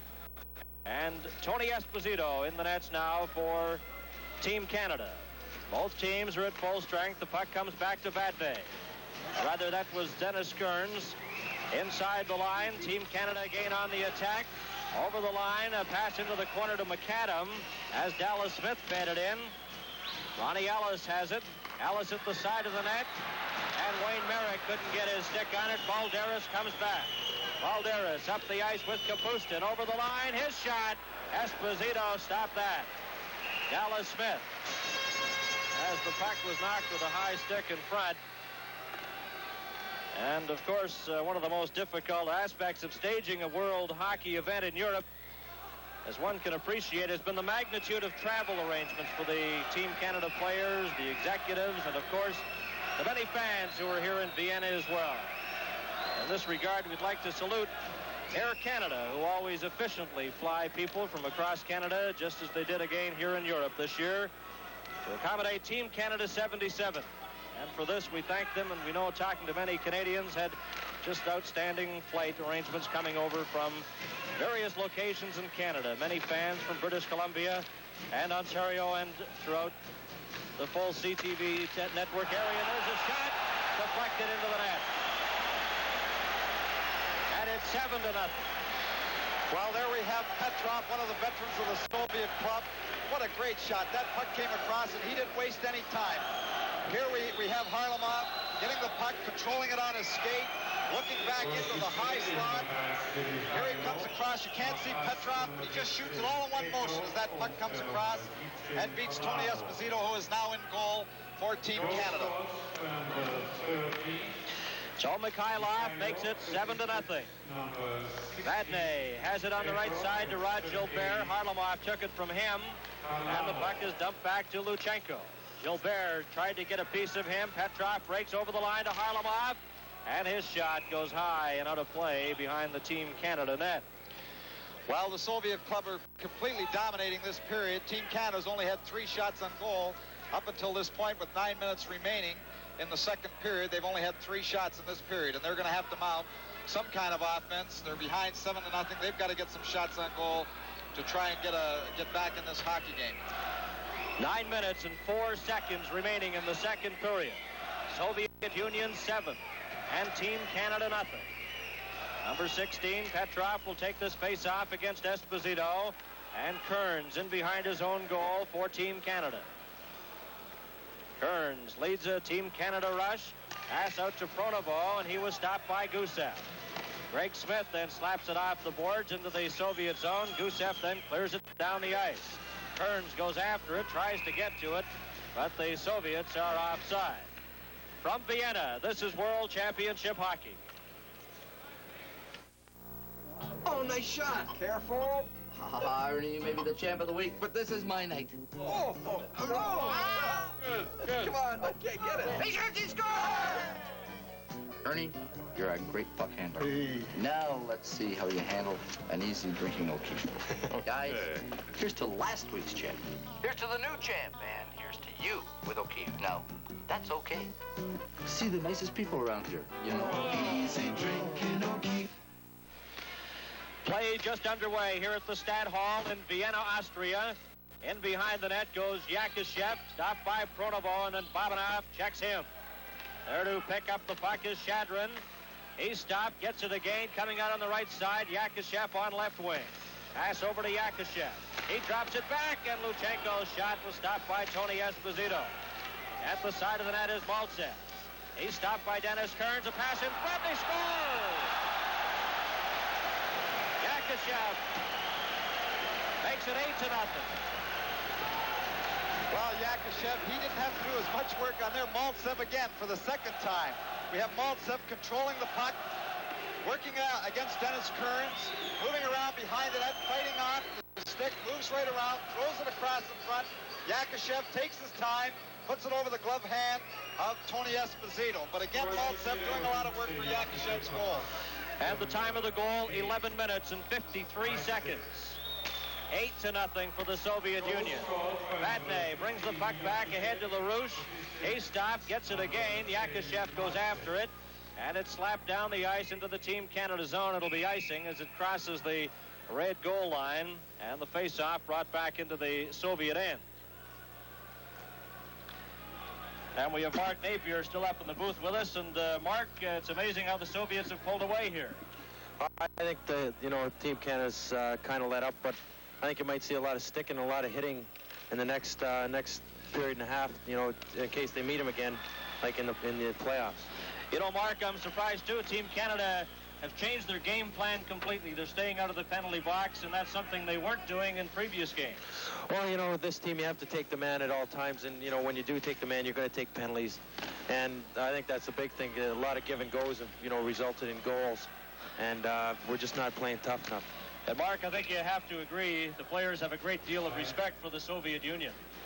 Yeah, you know, it's tough playing a team that, you know, the best players in Canada, you know, just barely beat in '72, and, you know, gave them a tough time in the World Cup tournament. And, you know, we know we're not the best players in Canada by, you know, by a long shot, and we just, you know, have to go mostly on spirit.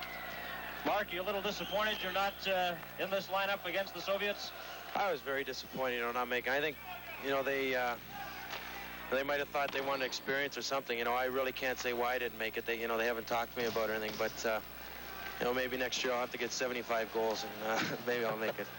Thank you very much, Mark Napier. And, of course, Mark had 60 goals this season with Birmingham of the World Hockey Association.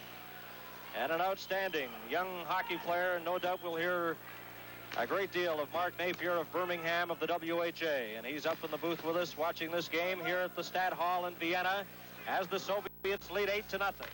6 minutes and 48 seconds remaining in the second period. And the puck goes into the corner, and again it's icing against the Soviet Union. This is the third game of the tournament for Team Canada. They have 1 win and 1 loss. And the Soviet Union's third game, they have 2 consecutive victories, 11-6 over Finland and 10-0 over Germany. Yakashev scoring the last goal. And it's 8-0.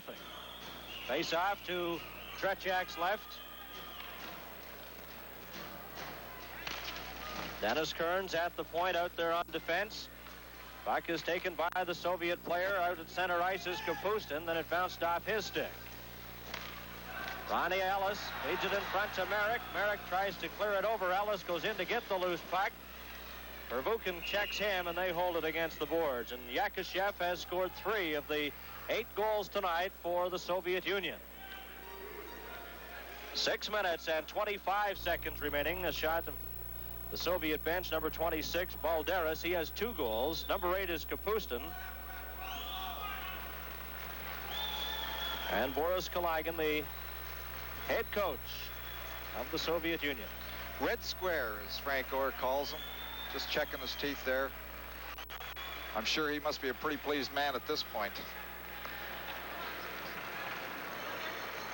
Face off to the left of Tretjak. And Pronovo assisted out to the dressing room at the end behind Tony Esposito, and he's gone for repairs. Puck dropped to the line. Dennis Kerns lets it go, and Tretjak, the puck goes loose. He didn't see it.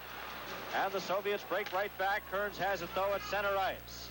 Kerns fires it in right on goal. Tretjak makes the save and covers up with 6 minutes and 11 seconds remaining. Well, there we have Tretjak, and any time the Team Canada has mounted a little offense, there he's been. He's got the shutout to this point. He's played a very good hockey game. Team Canada hasn't tested him all that much, especially in the second period, but when he's been called upon, he's made the stop. Puck comes back to Vardne. He gets set for a shot, is spun around, and the puck just goes sailing to Tretjak, and he slapped it into the corner. After it is Petrov. Cleared outside the line. Harlamov goes after it, tried to get it to Mikhailov, but it's McKechnie. Backhands it into the corner. Rod Gilbert is stopped and spun around by Petrov. Goes after the puck again. Petrov has him tied up. Puck comes in front and slapped back into the corner where Gusev has it. Gusev out to Harlamov. Dropped it back to Sagankov. Over to Harlamov. He's going over the line with Mikhailov. A shot, and that went sailing over the top of the net wide. And all the way out to center ice, Gusev gives it to number 16, Petrov. Up on the left wing side is Mikhailov. He circles back to his own blue line and inside. 5 minutes and 18 seconds remaining in the second period. Both teams remaining at full strength here. Yakashev over the line. Got by Gilbert. And the puck is slapped to the blue line and finally out. Petrov drops it back to Gusev. Watched by McKechnie. Over to Petrov, and the Soviets leading 8-0. Gusev Yakushev circles up on the right side, takes the pass. Stopped by G.Smit, but carrying on. Soviet player Harlamov tries to come in front, and he's stopped. And it's taken by Karl Vadne. Vadne brings it back for Team Canada to Rod Gilbert. Gilbert over the line, and there to pick it up is Shadrin. Shadrin, lead pass to Mikhailov, to Yakushev. Yakushev at the Team Canada line and forced to go back outside the line as his player Mikhailov was caught inside.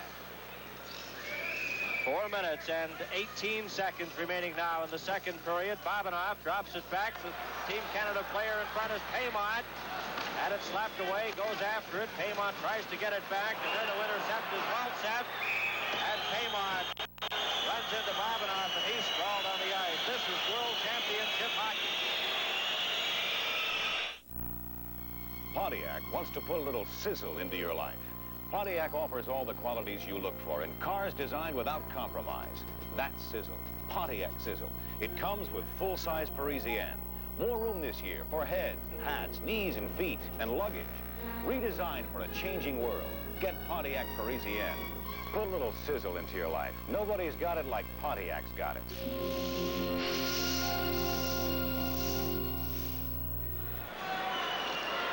Soviet player back on his feet, Babanov, as he was hit by Paymont with the stick. Well, there was no call for that, Bernie. Losing 8-0. Babanov took Paymont into the boards in the corner. Coming off the boards, Paymont just took a stick and leveled Babanov over the side of the head. He's cut him, and Paymont has got a 5-minute major, and that's his second major of this tournament. He had the major the other night against Sweden. There he is in the box, but that's not going to help Team Canada at this point. You really can't afford the foolish penalties, as we've said time and time again. Team Canada must tolerate the tempo of the European game, and Paymont has not been able to do that so far, as he's the leading player penalty-wise in the World Hockey Championships, and he picks up his second 5-minute major penalty in 3 games. Luchenko in front of his own goal, clears it out. Д.Смит has it for Team Canada. Д.Смит inside his own line, drops it out. Team Canada a man short. F.Эспозито is spun around by Mальцев. Zagankov goes in, gets it over, and it's bounced off Shadrin all the way back to the Soviet line. 3 minutes and 38 seconds remaining in the second period. Luchenko, watched by F.Éspozito, drops it back. The puck fed ahead to Shadrin. On the right side goes Mальцев. In over the Team Canada line, stops. Back to the lines of the Zagankov. Over to the far side. And the shot almost deflected by Shadrin. Yakushev drops it back to Luchenko. Back to Yakushev at the side of the net. And Dennis Kerns breaks that up. He collides with Yakushev, but Yakushev has the puck. Gets it back to Zagankov. The shot. And that's stopped by Д.Смит as Mальцев let it go. F.Éspozito has it for Team Canada. Watched by Zagankov. Gets it out to Klarson, and he clears it down the ice. 3 minutes and 39 seconds remaining in Paymont's 5-minute major penalty. And it's cleared over the line. And it's icing against the Soviet Union with 2 minutes 42 seconds remaining in the second period. Well, there you see Paymont in the box, and on the previous 2 Team Canada penalties to Vadne and Gilbert, on both of them, the Soviet Union were able to score a goal. There you see the trainer and medical staff of the Soviet Union's club looking after the cut over top of Babanov's eye. That was the cut that resulted in the 5-minute major penalty being called against Team Canada. Yakushev has scored 3 of the goals. The puck is back to Vadne, and it's deflected wide. After it is Kapustin. Soviet Union 8 and Team Canada nothing. And we have 2 minutes and 29 seconds remaining in the second period. Power play out there for the Soviet Union. Now Provukin will try, number 12, over on the right side to Kapustin. Kapustin going in with Balderis, spun around, and then the puck is taken by McAdam and cleared right to Tretjak. 2 minutes and 9 seconds remaining in the second period. And 2 minutes and 58 seconds remaining in the Team Canada penalty as McKechnie comes right in front of the goal and stopped by Tretjak on the short side. Zlukta, he stopped but gets the puck to Provukin. Over to Vasiliev. Vasiliev had the puck bounce right towards goaltender Tretjak. McKechnie ties up the Soviet player, but breaking out now is Luktov. Luktov over to Vasiliev, in over the Team Canada line, back to Balderis. Balderis gets set, there's a shot, and it's knocked down by Rick Hampton. Valery Harlamov at the side of the goal, watched by Phil Russell. Soviets are on the power play. Vasiliev gets set, his shot, and Esposito kicks that out. Another shot from the side. Here's Harlamov getting set, and he can't fire it over the sprawl, Tony Esposito. Back comes Canada, 2-on-1. McKechnie going in with Hampton. Over to Hampton, in front, scores!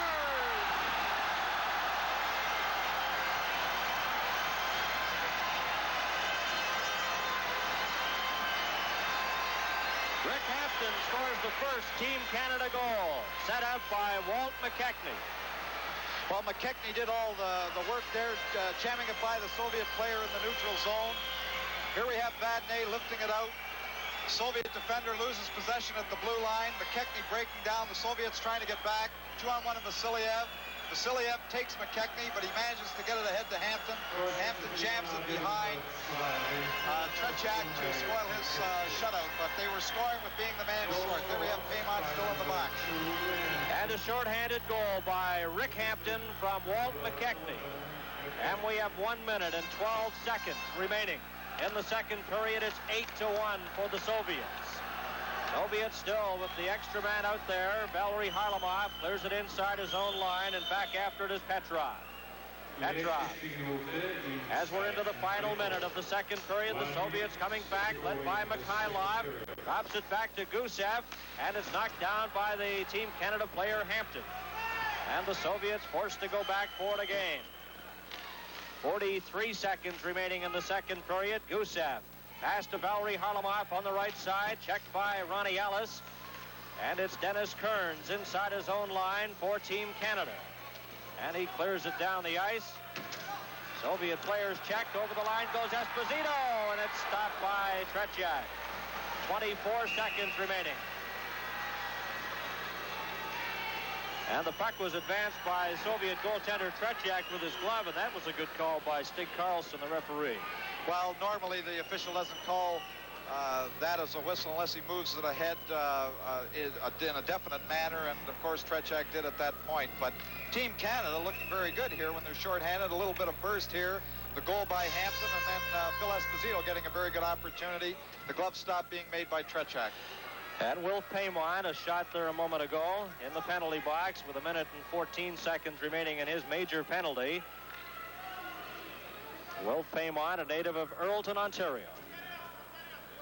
His brother Rosie Paymont played in the NHL and also in the World Hockey Association. Penalty to Harlamov. Now they're just announcing that penalty now.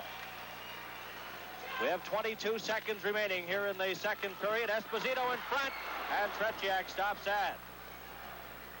13 seconds remaining. Harlamov has been penalized. We haven't picked up the announcement, though. Zagankov is checked by Ralph Klassen. Puck goes into the corner. Gusev goes after it. Tries to get it out with 2 seconds. Out to center ice as the horn goes to end the second period of play. And Team Canada coming up with 1 goal in that second period. And the Soviets out shooting Team Canada 12-10. And Harlamov was penalized at 19:38. Yakashev has 3 of the Team Canada, the Soviet goals. From Vienna, this is World Championship Hockey. Folks, we're here to compete in the Great Beaver River Rat Race. It's held here in Thornbury every spring. Ha! Smack through.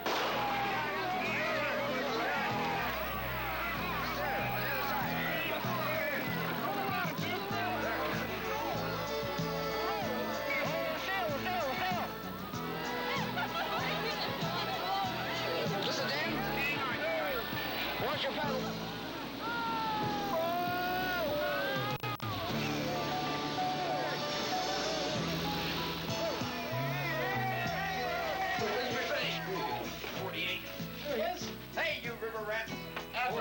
How you feeling? Oh, I'm so happy to be back on dry land with you guys. Have an O'Keefe. Easy drinking, real nice and easy drinking O'Keefe. And here's to you with O'Keefe. Next year, Niagara. Easy drinking O'Keefe. No? Another guest in Vienna, not quite so happy at the moment, but nevertheless one who's enthusiastic about hockey, is Mr. Peter Ambury, the marketing director for General Motors of Canada. And Peter, I have to think that the Russians have been waiting for a long time, since last September, to get their pound of flesh, and they're really going after it, aren't they? No question about that, Johnny, but they are a great machine. There's just, I've admired them for a long time, and they've obviously played hockey together a lot. And I think there's something in that, you know. Well, they didn't quite do it last fall. They were getting ready for this camp. They were together for 7 weeks, and there just wasn't anything left to chance for this one. They had to have it. It's pretty obvious. That's the way it's going. Well, your people are usually connected with sports of all sorts, professional and amateur, all across Canada. And we're delighted, of course, that you're part of the Team Canada operation, even though the score is at the moment. But this is not a one-day affair or a one-year affair. It's something down the road. Well, Johnny, as you know, we've been pretty heavily committed to sports. We like it. We think it's a good vehicle for us. We've been involved in hockey, of course, football, skiing. We had a major part in the Olympics last year, and we just think that that's an excellent opportunity for us to present our products on a national basis. We're very enthused about it, and we intend to keep right on doing it. Good. Well, I was going to say, it's nice to have you back as Canada's re-entry is now being recorded into the World Hockey Championship. I think that this was a step in the right direction, the first of other steps that will be taken, so that is 78, 79, and then hopefully Canada Cup again in 1980. Well, Johnny, as we discussed before, we're just thrilled to be part of Canada's re-entry into the deal, into international hockey, and we want to be a part of it in the future. Well, it's kind of like Team Canada and your people. The Team Canada is made up from almost every nook and cranny of Canada as your people come from. Well, it certainly is. We have some 1,100 dealers, as you know, right across Canada. Maybe they're part of the team, too. They're pretty active in this type of thing, you know.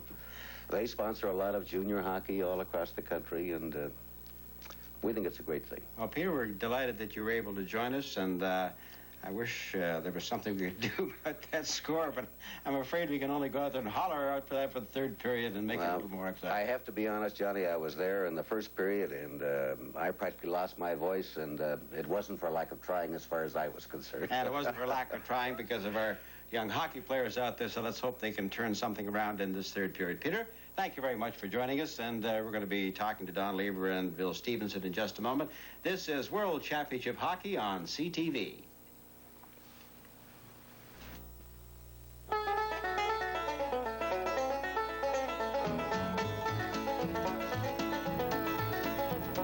Find the people who can handle a tough job fast, and chances are you'll find Chevy trucks. Find the people who understand dependability, and they'll tell you when the going gets tough, Chevy trucks get going. Because when Chevy builds a truck, any truck, they build it tough. Start with the new one, the one they call the Bison, about as mean as they come. There's some of that in every Chevy truck. From the Titan 90 to the fleet side pickup, Chevy has the trucks to do the job, almost any job. Chevy has the suspensions to carry the load, whether it's people or pies. Find the people who think if a job's worth doing, it's worth doing well, and you'll find Chevy trucks. Chevy trucks, built to stay tough. I'm very interested to hear the conversation with Bill Stevenson and Don Lieber about that second period particularly. Well, I don't know what you're going to say about it, Don, because they were blasting the puck pass, but I'll tell you there's one point. Mark Napier said the boys might start putting the wood on now. Do you think that's wise? Well, you know, it's just frustration right now. They had 2 penalties and 2 goals, 5-0. They're very frustrated, and you can see them. They're just, you know, they're 3 steps behind now, and I feel for them. I'll bet you do. Don, you're a member of the Black Sheep group. Now, these are the 10 players that were cut, the Black Sheep. You're going to have a look at the sweaters the Black Sheep wore in just a moment. But Mark Napier took a bit of a shot at the club. In other words, there's no doubt about it. He thought he got a bad shot when he was not kept on the team. Are there a number of players, including yourself, who feel that the team was not selected wisely? Well, they've got enough problems as it is right now, and I don't want to start too many, but definitely, you know, there's an ego thing involved and a lot of pride involved, and I think all 10 of us probably would, you know, think that we belong on the team, but, you know, Johnny Wilson and Derek Holmes chose the team, and there's nothing we can do about it, and, well, you know, we're very hurt about it, as you know. Well, I can understand that. If you're an athlete, you're bound to feel that way. But it's rather interesting. The 10 Black Sheep came walking into a team dinner that took place last night, and Don, show us the sweaters you wore, will you? This is Glenn Sharpley's. He wanted me to bring this one because he wanted his parents or whatever to know that he was... that he was actually here? Over here, yeah. We got Canada on the back. Now, tell us what happened when all of you walked in, marched in. All the rest of the regular players who were playing are there now. They're eating their dinner. And in late walked the 10 Black Sheep. What happened? Well, we just were in single file, and the wives and ourselves, we had the sweaters, and we just waltzed in about 15 minutes late. I guess they didn't think we were going to show, but they were down, and we figured we would give them a little bit of a laugh, and we thought that would help them a little bit spirit-wise because they lack it, and you know, and they're very tight, and we got a laugh out of it, so we were pretty happy about it, and we just didn't want them to know, or not to think that we were unhappy about the situation. We wanted them to know we were behind them 100%. I hear you got a standing ovation. Yeah, we did. Not bad, huh? The cameras missed us. We had to go back in again. for a second try? Yeah. All right. Now, let's talk. One question that's been raised here, and I'd like to ask you about, is the fact that having wives over here hurts the team, that it's not a good thing. My wife I won't tell your wife, so, by the way. Yeah. She's here. I don't... They just went through 80 games back home, and, you know, a grueling season, and...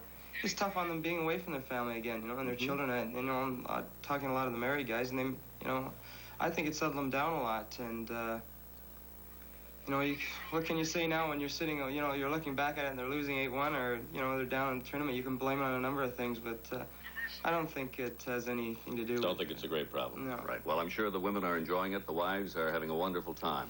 And this is World Championship Hockey on CTV. Guys invited me over for a little game of hockey. But what they didn't tell me was that it was hockey. I didn't even know there was such a thing as underwater hockey. But the game was invented in 1965, and now there are official rules in teams right across Canada. There are 5 men on a team, and you pass the puck and score goals just like regular hockey. Hit penalties, too. He shoots. He scores. You know, you guys, I'll tell you, a little wet, and I didn't rest for it. There's one thing wrong with your sport. You don't freeze your rink hard enough. Listen, hey, it's a great game, and here's to you, with O'Keefe. Here's to you. Easy drinking, ale, nice and easy drinking. And here's to you, with O'Keefe. Easy drinking, O'Keefe. You know, if the Russians have heard about this game yet? Canadian hockey players have certainly got their hands more than full tonight with the Soviet Union team, and the next game they'll play will be in 2 days' time, and that'll be the Czechoslovakian team, a rematch of what happened last September in the Montreal Forum as the conclusion of Canada Cup 76 created one of the all-time great emotional moments in Canadian sport.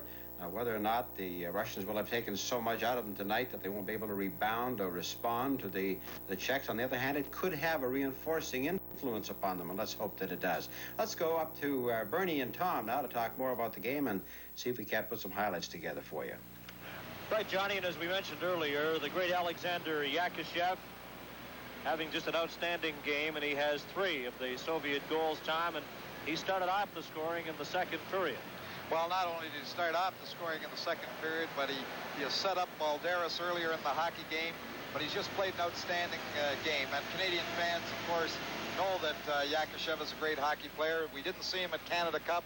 I can remember asking one of the Soviets at Canada Cup time, where is Yakashev? And they said, well, he was hurt and he wasn't ready to play in that series and so on, and that he was going to get back in shape and prepare himself for the World's Championships. And obviously this is what happened because he's been flying in this series up to date.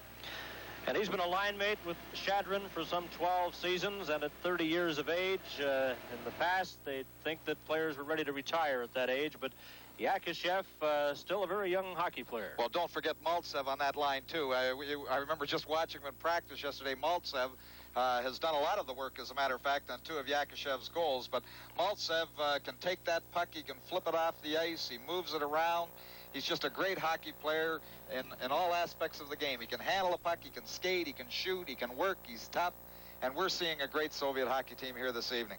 Well, 8-1, and the one Canada goal was a short-handed goal, and that rather took the Soviets by surprise. Well, not only to take the Soviets by surprise, but I think that gave Canada a little lift, especially at the end of the period.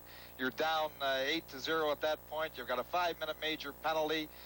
Things couldn't look blacker at that point, and to get a short-handed goal like that, let's hope that gives them a little bit of spark, and they come back and get a few goals here in the third period and make a hockey game out of it. Well, the Soviet Union playing their third game of the tournament as we pick up some of the highlights. That was Yakashev's first goal. Mальцев did some work on other goals, but here he picked up the puck in the neutral zone, split the defense himself. A low shot went by Jimmy Rutherford at that point on his stick side, but that's Yakashev's first goal of the second period and the second of the game. Here we have it again. Yakashev moving to the blue line, moves right between the defenders. The one winger looks to the side, rifles the shot quickly. There's the puck just beating Jimmy Rutherford on his stick side low and just inside the corner. Here we have the goal on the second power play by Vasiliev. The Soviet team controlling that puck inside the zone. Kapustin held on to it. Vasiliev moved in just to the top of the circle and shot all in one motion and beat Jimmy Rutherford on his glove side. Here we see Kapustin controlling the puck, moves the Canadian defender off into the high slot. Vasiliev shoots all in one motion. Just a great shot. Beats Rutherford. Now here is the Soviet team keeping the puck inside. An easy goal for Balderis. The Canadian defense a little guilty of giving the puck away inside your own zone. And those are the goals that really hurt. When you have possession inside, you give it away, and that Soviet hockey club, they don't make any mistakes. Here we have them just throwing the puck back inside. Here we have Karel Vádne throwing the puck across, trying to move the puck out quickly. It's trapped. The Soviets have just made the change. There's the quick pass into Balderis. Whoops, howdy do. Fakes the little shot, draws it to his backhand, up high inside the net. And it was 6-0 at that point for the Soviet Union. Well, here we have the goal by Balderis, or by Petrov, which was kept inside by Harlamov. Harlamov controlled the puck on his skate, threw it back to Petrov. Petrov, the old veteran. Here we have the puck thrown in. Here's Harlamov controlling it on his skate, kicking it, throwing it back in. He looks back into the high slot to Petrov, and Petrov is on his forehand here. Great shot on his forehand, just puts the puck high up over top. Here's the goal. Mальцев out-hustles Dennis Kerns for the puck, throws it back into Yakashev. The third easy goal for Yakashev is hat trick, but Mальцев doing a lot of work in beating Dennis Kerns behind that net and throwing it out in front to Yakashev for actually his third goal, but a second easy goal. Here we have Mальцев. There's Kerns trying to stay with him, trying to keep a hold of him. Mальцев fighting him off, going behind the net. Г.Смит leaves to help out. Puck comes off him. Yakashev puts it up over top of ΕΣΠозито, who has taken over from Jimmy Rutherford in the nets. Now here we have McKechnie in Canada's only goal. Throws the puck over to Hampton, but he beat the Soviet defender at the blue line. And from Vienna, this is World Championship Hockey. Hey, stop this roughness. I made it with finesse. Come on, David.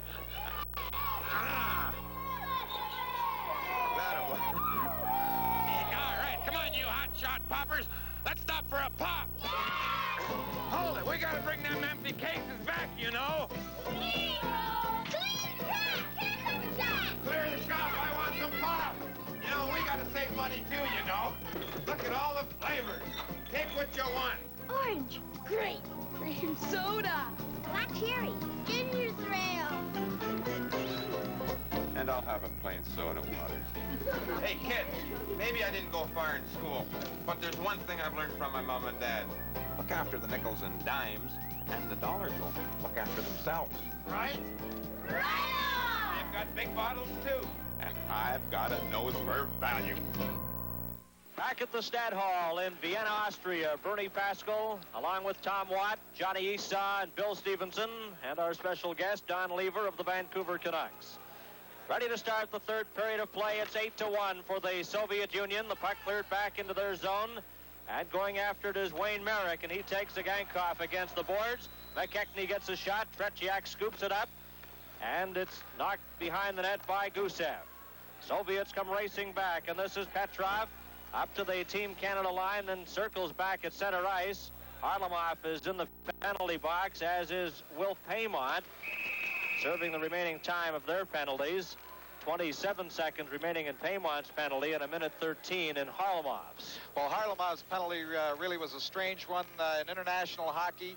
On the last play of the second period where Tretjak threw the puck ahead to his man, his defender, that's called a penalty in international hockey, and Harlamov, who was on the ice, had to serve the 2 minutes.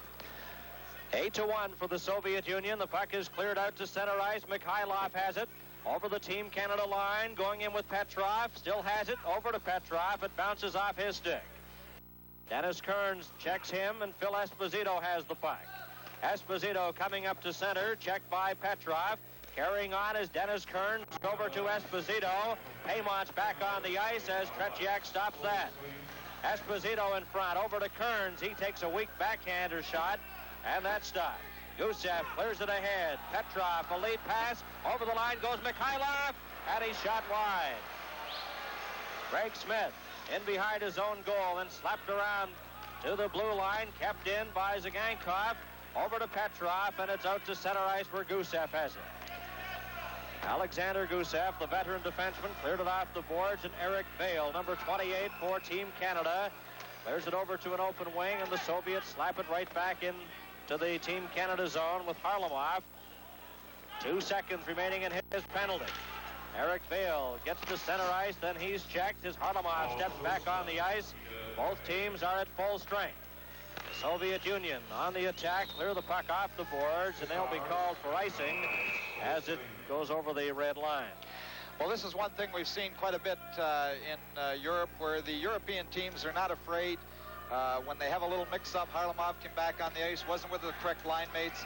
They have no hesitation, just icing the puck so they get the proper change, get the right men with the right men. 1 minute and 51 seconds have been played in the third period. Babanov out there, he's checked by Pierre LaRouche, and LaRouche falls on the puck. You know, just as Air Canada is able to accommodate Team Canada and its members from all across Canada, so are they able to move groups on tours to and from Europe very efficiently. Face-off will be right outside the blue line in front of Vladislav Tretjak. Shadrin gets set for the draw against Pierre LaRouche. Cleared back into the Soviet zone and over the glass and out of play. And up in the booth now from the Birmingham Bulls of the World Hockey Association, Johnny Bassett. And Johnny, great to have you with us, and you're looking well. Well, thank you, Bernie. It's a great pleasure to be here. I think we're all learning a little something this afternoon, and I just hope that as the 2 weeks unfold, that we're able to finish third or fourth, so that when we get a chance to play this team again, we'll have learned an awful lot this afternoon. There's no doubt about that. John, one has to be impressed with this Soviet hockey machine. Well, on the bigger ice surface, and they're just doing almost anything they want with it. I think our fellows are afraid to hit. The only ones that are doing it in a cheap manner, and I think that a little maturing still needs to be done. They're playing more mature than they did against Sweden, but I think there's still a little more mature play necessary from our Canadian team. Okay, John, thank you. As Yakashev is knocked off stride, the puck is cleared out to center, and two players collide inside the line. Puck slapped off the boards. Going after it is the Team Canada player Vadne. Babanov checked him. And after it now is Mальцев. He overskates it inside his own blue line. And we've played exactly 3 minutes here in the third period. Babanov stopped that shot. Back to the line. Rasselл lets it go, and that misses the target. Vadne has it at center ice for Team Canada. Vadne inside his own line. Checked by the Soviet player Mальцев. Got the puck ahead, though. Over the line goes Paymont, and he just failed to get his stick on it. Mальцев brings it back. A pass to Shadrin. Shadrin over the line, and he just slapped it off into the corner. Wayne Merrick back behind his own goal. He spun around. Here's a chance. Shadron's shot, and Tony Esposito covers up. And the face-off will be in the Team Canada zone. Tony Esposito was 33 yesterday. Of course, Tony, a member of the Chicago Blackhawks, has 56 career shutouts in the National Hockey League.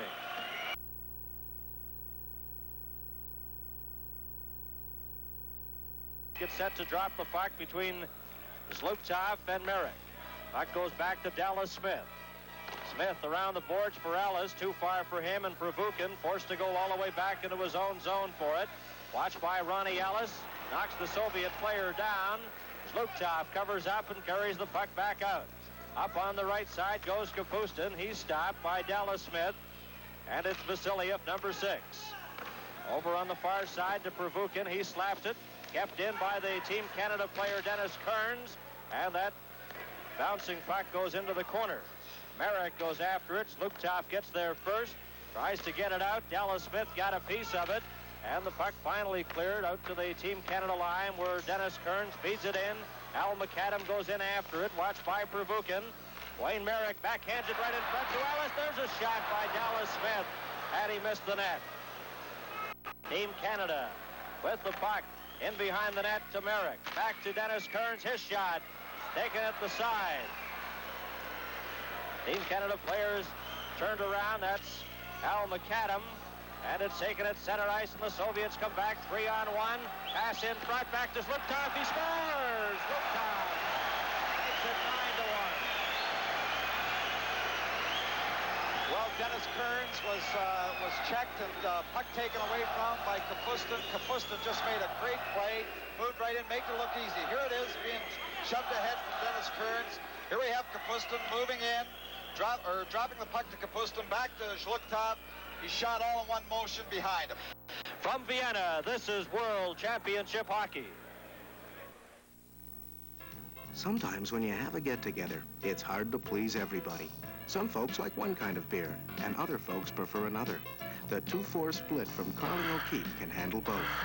Because inside, you get 12 easy-drinking O'Keefe and 12 great-tasting OVs. The 2-4 split from Carling O'Keefe. Great for parties. Or take one home yourself and enjoy the next week or two deciding which you think is our better half. 4:39, the time of the last Soviet goal. Zlukov from Kapustin. And it's 9-1. And icing right away against Team Canada. Face-off will be to the right of Tony Esposito. Walt McKechnie, number 11, moves into the face-off circle against number 16. That's Vladimir Petrov. It's back to the line. Gusev's shot. And that's just wide of the Team Canada goal. At the side of the net. Cleared back to Zagankov in front. And Team Canada breaks away. Coming out at center ice, Esposito. Rod Gilbert got it over to Hampton. And Gilbert goes after the loose puck. Gusev got to it first. Valery Harlamov clears it to an open wing, and it's back inside the Team Canada line. Going back after it is G.Smit. He's watched by Mikhailov. Puck comes to Walt McKechnie. McKechnie, watched by Petrov, gets away from him, goes after the puck, drops it back to the line to Vadne. He gets set, moves in front, and then lost the puck, and Mikhailov comes back to Valery Harlamov. Over to Mikhailov. Into the corner, checked by Vadne. Vadne holds Mikhailov against the boards as McKechnie took a check against the Soviet player, and he fell down. Well, one thing, Bernie, Team Canada's going to have to continue to work hard, because one thing, the Soviets will have no mercy. They'll get as many goals as they possibly can. They'll try to give it to you. They won't stop at 9 or 8. They haven't made a change. They've got 3 young players sitting on the bench. They haven't used them once in the game. They've continued with the same units, and they'll try to run that score up as high as they possibly can. So Team Canada's going to have to work right till the end.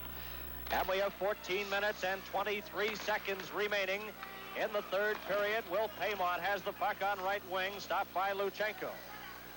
Circling around is Yakushev, gives it to Luchenko, a bouncing puck in front.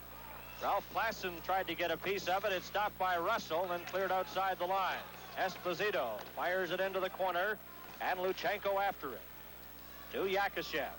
Yakushev clears it right in front, taken by teammate Shadrin. He's ridden into the boards, and the puck is at center ice. Cleared to F.Éspozito. Off the boards, a race for it, Bobinoff and Klassen. Both players missed the puck. Bobinoff falls. Up with it is Esposito. Ellis moves in front of the net. Puck comes over to Ellis, but he can't get a shot. Ellis picks up the puck, clears it in front to Esposito, and he's checked and knocked down. Ellis moves behind the net, gets the pass from Klassen. Ellis up with the puck. Put it right onto the stick, though, of Mальцев. Esposito almost got it. Yakushev drops it over to Shadrin. And the pass is on this wing behind Mальцев. Mальцев gives it to Bobinoff.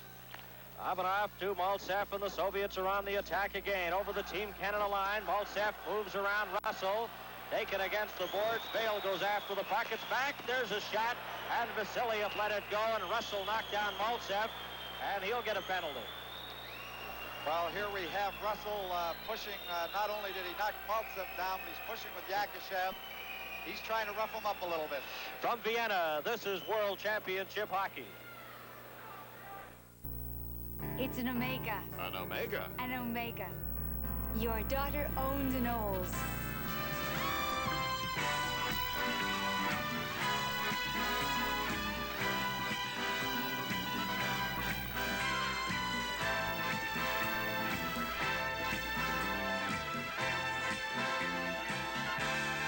Olds Omega. Olds Omega. 6 minutes and 59 seconds have been played in the third period, and you see the penalized player, Phil Russell, heading towards the penalty box. Game is moving at a rather quick pace here in Vienna, and we remind local stations that if the game continues to move quickly, local stations around the CTV network will have an opportunity to resume local programming, perhaps a little earlier than scheduled. 9-1 is the score. The Soviet Union leading Team Canada. Of course, the tournament goes right through till May 8th, and highlights will be seen on the various CTV stations throughout the week. A daily highlight package aired on the CTV network daily, and it'll be aired on local sportscasts. Puck is taken there by Д.Смит, watched by Mikhailov. Д.Смит clears it to the line, stopped by Bobinoff. He runs into the Team Canada player McKechnie, and the puck goes all the way down the ice with Luchenko back for it. Vladimir Luchenko, number 3, clears it out to Yakushev. Yakushev has scored 3 goals in this game tonight, circling in behind the Team Canada goal. Yakushev still has it, back to Bobinoff. He gets set, and his shot deflected wide. The rebound hit the side of the net. There's a shot to score. Mikhailov put it into the net, but I think it's going to be, no, the referee says yes, it's a goal. Mikhailov parked at the side, fired it home. Well, there we have Yakushev in full flight. He's around behind the net, throws it out to Bobinoff at the point. He drops his head, blasts one to begin with. The puck comes right back out to Yakushev, who shoots it by the net. The boards being alive, the puck comes back out to Mikhailov, who jams the puck by Д.Смит, who was тrying to cover up for Tony Esposito, who was over at the far side of the net. Now 10-1 for the Soviet Union. Dennis Kerns has the puck. A lead pass for Pierre LaRouche. LaRouche trying to get by Vasiliev, succeeds, but they can't get a good shot away. And back come the Soviets again. On the attack is Balderis, and it's offside at the Team Canada line as Balderis tried to jump away from the Team Canada defenseman, and he put his teammate offside. The linesman number 11 is Nico Toemen of Holland. Speaking of Holland, an interested observer here tonight is former NHL coach Hal Leko, who coached in the Netherlands this past season. He's watching the game here at the Stadthalle. Puck is taken by LaRouche. He's checked. And breaking back is Luchtov. And over the Team Canada line, but Vale breaks that up and is cleared all the way down the ice. And it'll be icing against Team Canada. Well, there we see a very disappointed bench of Team Canada, and I'm sure that that they're really down at this point, and they're feeling there's Walt McKechnie talking up a little bit. Come on, gang, we got to get back in here, get a few more goals, try to make this score a little respectable. 11 minutes and 55 seconds remain to be played in the third period.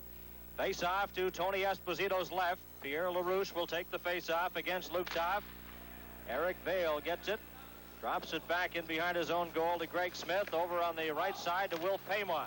His lead pass intended for LaRouche just failed to click, and again, icing against Team Canada. And I certainly don't envy Team Canada coach Johnny Wilson. He's had not too much time to put this club together, and it's been a lot of strain on not only Johnny Wilson, but the entire Team Canada contingent. Well, in all fairness to Team Canada, when you have the short time to prepare for a series like this, a lot of new faces, playing against a very experienced team like the Soviets, you've got your work cut out for you. No doubt about that, Bernie. Will Paymont has the puck coming up to center ice. Pass over to Eric Vale, back to LaRouche. Or rather, Paymont, his shot is deflected off the Soviet player Pervukin. Vasiliev in behind his own net, given an elbow by Eric Vale, and there'll be a penalty coming up, but it's a slashing call to Paymont. Well, again, here we have Paymont, who's going to have a little trouble containing his temper here. He went to the boards with Pervukin, came off the boards when Vasiliev picked up the puck, and again, he just gave him the stick, chopped him, and he's going to the box for 2 minutes. But the Soviets have already scored 3 power play goals, and why he takes another penalty like that, I don't know, Bernie. Well, Eric Vale took the Soviet player up against the boards with his elbows high, but Paymont, the side of that altercation, slashed at the Soviet player, and he's the one that's penalized. 11 minutes and 27 seconds remaining in the third period. 10-1 for the Soviet Union. Esposito just clears the puck right to Tretьяк, and back after it is Gusev. Watched by Ralph Klassen, the former Saskatoon junior. Puck is fed behind the net to Petrov. Soviets on the power play. Petrov gets the puck again. Esposito watches him. Sagankov will try now, coming out to center ice, up to the Team Canada line, over on the right wing. Petrov takes the pass back to Harlamov. Sagankov gets set, and it's kicked out by Tony Esposito. Gusev, watched by Klassen, feeds it to Harlamov on this side, and he just can't get his stick on it. Harlamov tried to get it, stopped, and Team Canada has a break. Russell going over the line, and he misses the net with that shot. On the far side is Petrov. Coming up with Harlamov and Mikhailov, but it's taken by Esposito. Esposito checked by Petrov, still has the puck at center, runs into Zagankov, gets it, clears it off the boards, and back for it is Harlamov. 51 seconds remaining in the penalty to Paymont. Soviets leading 10-1. Klassen checks him. They'll change ends in 7 seconds. 10 minutes and 7 seconds remaining. As the Soviets come back on the attack, Petrov over the line, gets set as the horn goes to end the first 10 minutes of the third period. From Vienna, this is World Championship Hockey. Good check! Yeah, charging. That was no charge. Charging. No charge checking. That's just like we have at the TD Bank. We have a personal checking account, and when we keep a minimum balance of $200 or more during a complete statement period, the TD automatically cancels the 16-cent charge on all the checks we wrote in that period. No charge checking. No charge checking? No charge checking. It's not a big deal. But it's a good deal.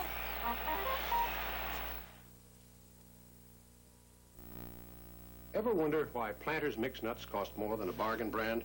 Let me show you.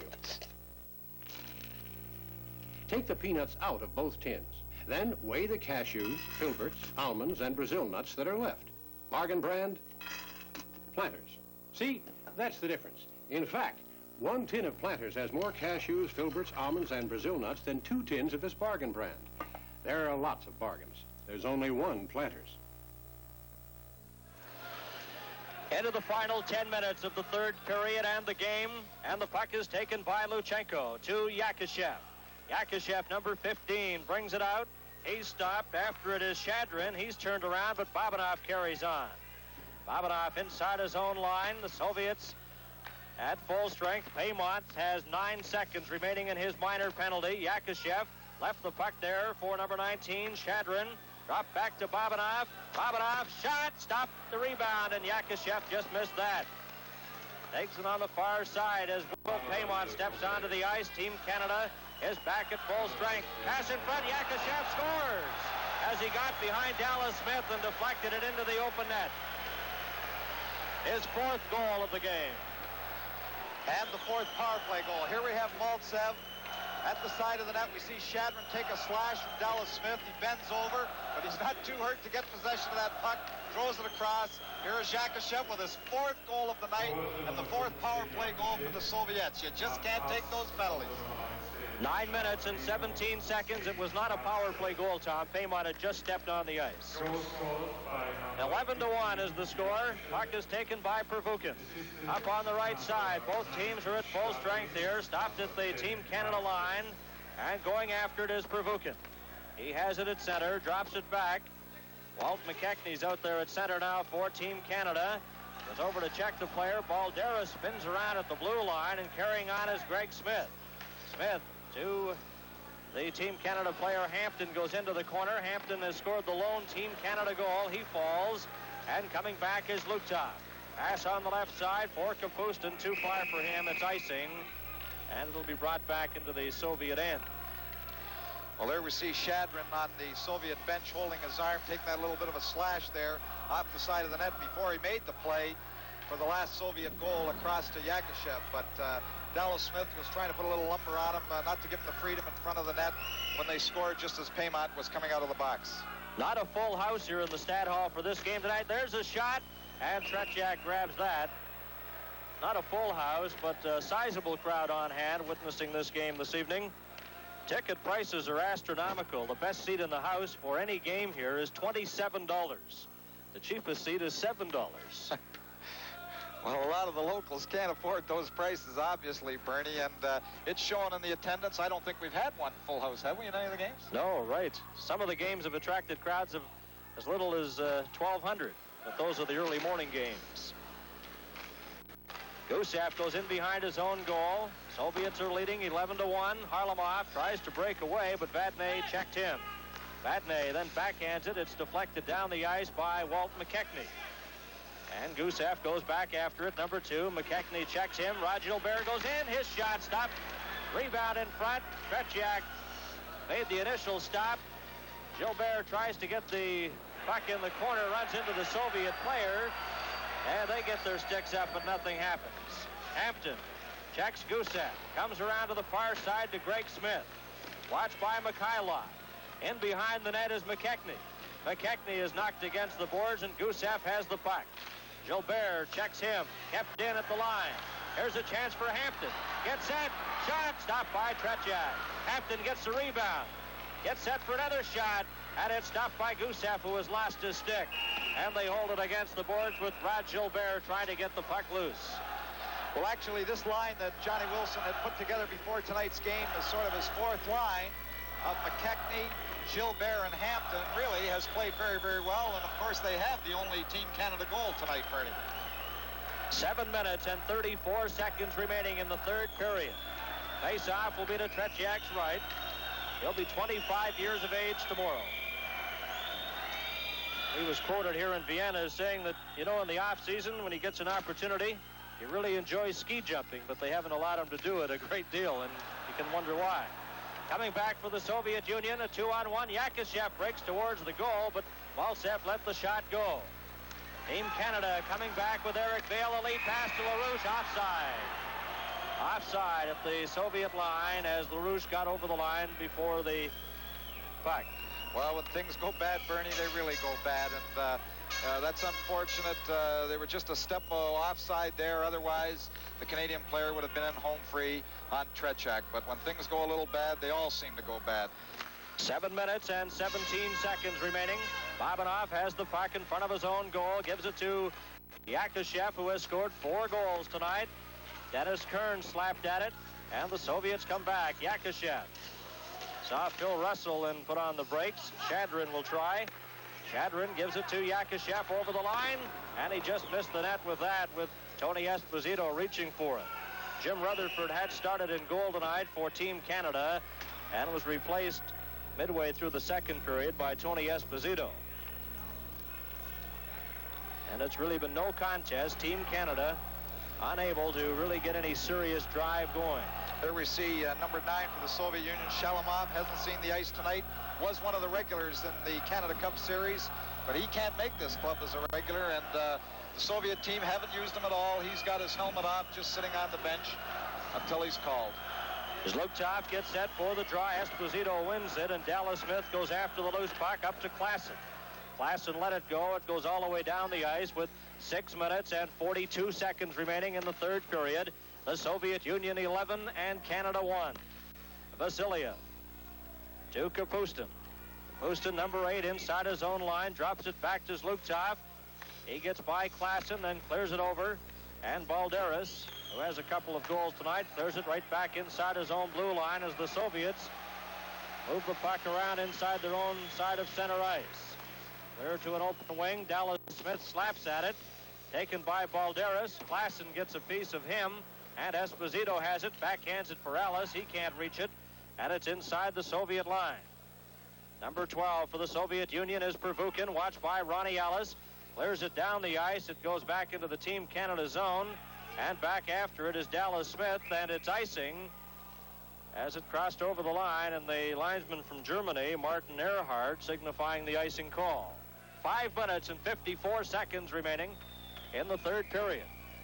And the face-off will be to Tretjak's right. The backup goaltender tonight for the Soviet Union is Sadelnikov. Soviet Union, of course, entered their first World Hockey Championship back in 1954 in Stockholm. Were unbeaten in that championship and naturally were the winners. And they're favorites here along with Czechoslovakia. They lead this game tonight 11-1. Czechoslovakia shares first place with Sweden. They've played 3 games and won 3. And this would be the Soviets' third straight victory as well. Back comes Al McAdam in the corner. Stops. Tries to set it in front, gets the pass over, and that shot just goes wide. Comes back to Dennis Kerns to McAdam. Watched by Harlamov. Gets it to Rod Gilbert, moves in front of the net, and he can't get the return pass over to him. Petrov knocked against the boards. Rod Gilbert has it.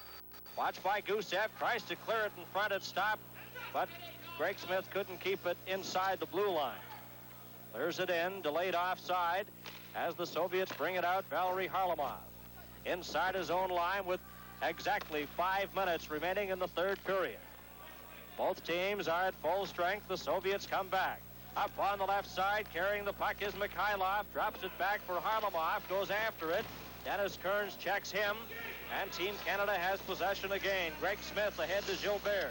Gilbert over to McKechnie. Over the line, his shot. Tretjak stops that, and it's cleared with a high stick right into the Team Canada bench. From Vienna, this is World Championship Hockey. We all know that nice things happen when nature is allowed to take its own good time. So, even though other brewers make their beer in a month or less, Carlsberg allows nature to take its course for a full 42 days, because that's the time it takes to give Carlsberg its good, fresh, natural taste. Carlsberg takes its own good time. Cheers. Puck taken inside the Soviet line. Will Paymont got a weak shot. Babanov goes after the puck, gives it to Yakashev. Yakashev out there with Shadrin, cleared it right to the Team Canada player Д.Смит, and he clears it into the corner. After it is Yakashev. Yakashev, watched by Walt McKechnie, goes in behind his own goal, runs into Hampton, left the puck. Babanov then gave it to Hampton, over to Paymont. He couldn't handle it. Paymont goes after the loose puck, knocked against the boards, and Yakashev has it. And we have 3 minutes and 58 seconds remaining. A penalty coming up to Team Canada, and again it's Will Paymont, the penalized player. A delayed call with Tretjak heading to the bench. Babanov leaves it there for Mальцев. Mальцев, a pass on the right side for Shadrin. And over the Team Canada line to Yakashev. Yakashev into the corner. Missed the check, gets it to Shadrin. His shot kicked out by Esposito. Delayed call, a penalty coming up to Canada. Petrov has it, drops it back to Petrov. Petrov in front, and Shadrin let it go on the far side as the Soviet player was slashed in front by Rasselll. And it's taken by Team Canada, and a penalty coming up, and there could have been 2 penalties as Paymont is penalized, but Shadrin was really slashed in front of the net, but there's no penalty there. At least I don't believe. There's just the one call to Paymont. Well, Team Canada has lost their cool here, and there you see the broken stick that was broken over the Soviet player. Paymont picks up his 9th minute penalties in the game, and it's one thing to be losing the hockey game 11-1, but to take penalties like that at this point in the hockey game doesn't make any sense to me, Bernie. 3 minutes and 19 seconds remaining. And it's 11-1 for the Soviet Union. Yakishev has scored 4 of the goals.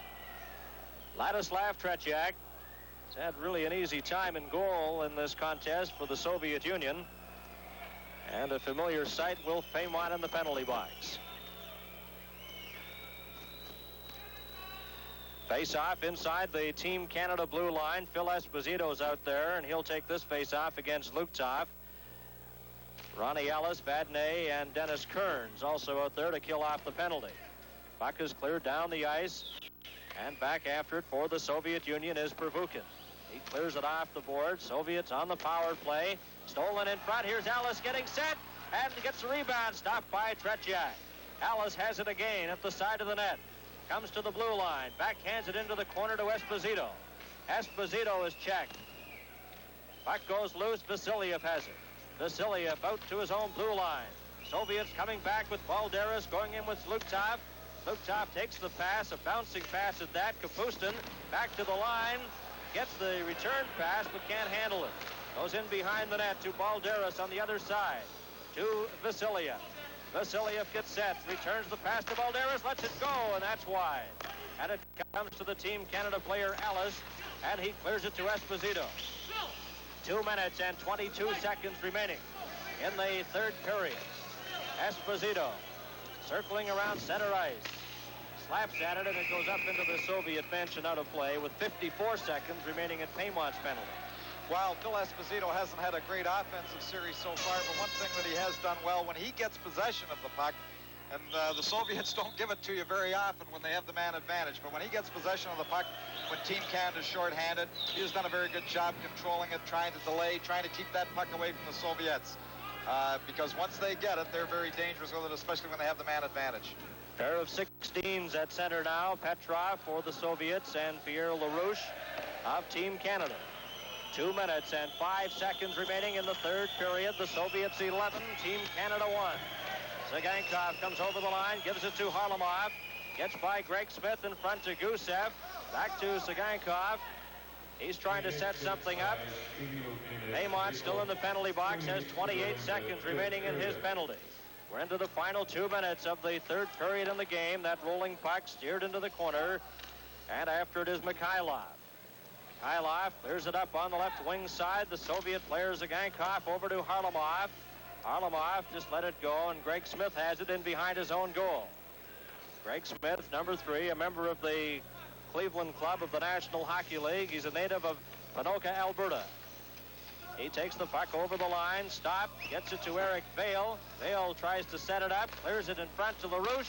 His weak shot is stopped by Tretьяк. 1 minute and 9 seconds remaining in the third period. Coming back, Mikhailov in over the Team Canada line. Harlamov breaks towards the goal. Puck comes over on the far side. Zagankov gets set, and that's steered into the corner by Tony Esposito. Mikhailov, we're into the final minute of play. Puck cleared in front, knocked down by Harlamov. Watched by Eric Vale. Vale checks him, but they can't get it out. Soviets on the power play. Into the corner. Harlamov is checked there by Phil Russell. And G.Smit falls on the loose puck.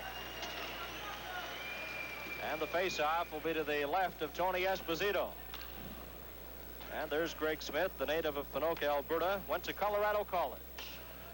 And he's one of the bright young stars in the NHL, Tom. Well, he has played very, very well up until this game.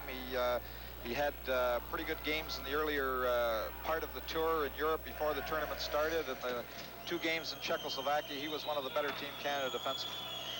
Ready for the face-off. Number 19 is Shadrin of the Soviets. He wins it, gets it back to Mальцев, to Babanov. Almost breaking away was Rick Hampton. McKechnie takes the bouncing puck at center with 27 seconds remaining. Inside the line is Yakishev. Clears it over on the far side. Hampton runs into the Soviet player. Babanov feeds a pass to Yakishev. McKechnie steals that. McKechnie has it at center ice. Team Canada still a man short. They'll finish the game a man short. Luchenko lost it. Vardne goes after it, and it's taken by Mальцев. Cleared inside the line. Another penalty coming up to Team Canada as Bobanov clears it up on the right side as the horn goes to end the third period in the game, and there was a delayed penalty coming up to Team Canada, but of course the end of the period calls a halt to that. There you see the scoring summary, period by period. 3-0 after the first, 5-1 in the second period, and 11-1 the final. Canada had 29 and the Soviet Union 29 shots on goal. There are the two goaltenders, Raderford on your right and F.Эспозито. And obviously, just from that picture, very dejected. Well, this has to be a long standing point here. They play the national anthem of the winning team. They're going to play the Soviet anthem and raise the flag, and there are a lot of disappointed members of Team Canada standing at that blue line, a lot of them with their heads down. And this is a very sad moment for them in this hockey game. And a very happy moment for the Soviet Union.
What in the world do all these beers have in common? The yeast used to brew them comes from a very special strain of yeast. Its name, Saccharomyces carlsbergensis, developed by Carlsberg breweries. Today, more than 175 breweries around the world, including all the breweries in Canada, can thank Carlsberg for helping their beer taste better. And if you think their beers are good, wait till you taste the original. Cheers!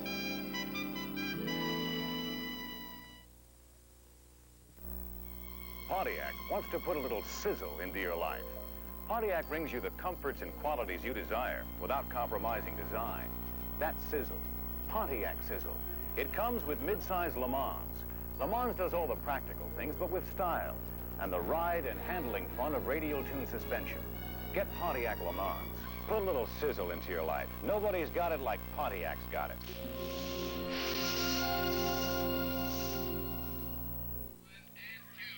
Well, just as the door opened, we got word from the control room that the Eagle had landed. Well, the Eagle is here, and I wish we had more than an 11-1 hockey game to talk about, but unfortunately that is a record now, and I'm sure that all the fans across Canada who have had so much fun in the elation and nights of victories that your teams have provided are suffering as much tonight, but it's still one hockey game. Well, it's a tough one, though, John. It's a demoralizing one. The first 4 or 5 minutes of the game, I thought that Team Canada was going to get a goal or two and take the heat off and maybe put the pressure on the Soviets. They couldn't get it by Tretьяк. That happened against the Swedes the other night. It's about time our team started putting the puck in the net, and if they do, we'll see how other teams can come from behind. But to get behind 8-0 before you score your first goal is demoralizing for your team, for your fans, and these players now have a tough job ahead of them. When we came over here, we knew we'd be running into a hornet's nest because the Soviets are still upset since the Canada Cup, and the Czechs are anxious to gain revenge, and they're here with their best teams. We're here with a group of players who are giving their best for their country in very difficult circumstances, so I'm not going to demean their performance at all. The Russians are a group of 30 to 32-year-old hockey players. Some have played together 12 years. The Czechs haven't changed for 8 years. Take the Montreal Canadiens. 1 or 2 changes a year. I'd like to take them tonight. Great hockey game. I mean, it's really an unfair test to put this group of hockey players in, and yet it's something you had to do. Otherwise, there would have been no Canada Cups, I presume. Well, if we hadn't made the commitment to come here for this tournament with a team of players who were out of the playoffs or out of the first round, we wouldn't have had the Canada Cup. And we can't expect the Europeans simply to always play the rules and play the game by our rules. It's a quid pro quo, and we have to deal with them. For 1980, I've already structured discussions with the Czechs and with the Soviets about a 1980 Canada Cup, and it may mean we may have to take pummelings like this in 77, 78, and 79, but to get our best against their best again in 1980, I think it's worth it. Al, that brings about a question. I have been asked, and this is prior to this game now, by a number of the European correspondents about a rumor that's very prevalent over here, and that is that Canada will be pulling out of the World Championships again after this year. In other words, will not be playing next year in Prague. Can you clear it up for us? Our position, from Hockey Canada's point of view, is that we are honoring our commitment that came out of the Canada Cup, and we will review after this tournament with the International Ice Hockey Federation and with our own people in Canada as to what our future participation will be. I think, as a Canadian, it's worth having a team over here to play. There's a lot of pressure from Canada saying don't go unless you can send your best. The United States has a team out there of players that certainly on paper don't seem to be the equal of ours, yet they're over here trying their best. The Germans are out there trying. The poor Romanians, we looked as bad perhaps as they did, but they're gung-ho. When they got a goal, their benches emerged, and we have to take the position in Canada that just as we're happy with 4th place in a World Cup skiing, there's no shame to be 4th place. That's a very good point. As all of you recall, when the amateur teams were playing, they were doing so badly, the word was, we're not going to play, we're going to take our puck and go home, and we won't play until we can use our pros. Now, if we do it with our professionals, we really look bad. I think that's a very valid point, Al. The Russians and the Czechs, let's be realistic, they're great hockey players. Oh. Tonight, the way they played tic-tac-toe with that puck, Sam Pollock will be scouting a few of those chaps, I'm sure, in spite of the fact that Montreal is on its way, it appears, to, well, certainly Stanley Cup contention. And yet I'm sure Sam would be happy to have Yakushev and Harlamov, and that's what I think back on in the Canada Cup, how the Russians said, well, Yakushev is getting old now, and he's long in the tooth, and he really can't participate in world competition. He got 4 goals tonight. Now, what about, you always take us into the committee room on these Eagles and reports. What happened in the discussions relating to the number of players? Now, surely you couldn't hope to go through against the Czechs and the Russians with only 20 hockey players. The meeting last night with Sabetsky, when I indicated to him from Canada's point of view, it's impossible for us to go with 20 players. They're not under the same conditioning regime that the Czechs and the Soviets are. It's unfair to us and to the Americans to get together a team of players and expect them within a 2-week period to perform against the Czech and Russian national teams. Sabetsky was quite reasonable about it, and I think these are types of discussions we'll have before we commit to Prague and to Moscow in 1979 and to Stockholm in 1980. I think such other things as arranging the referees in a different manner. In the Canada Cup, we let every country discuss the refereeing.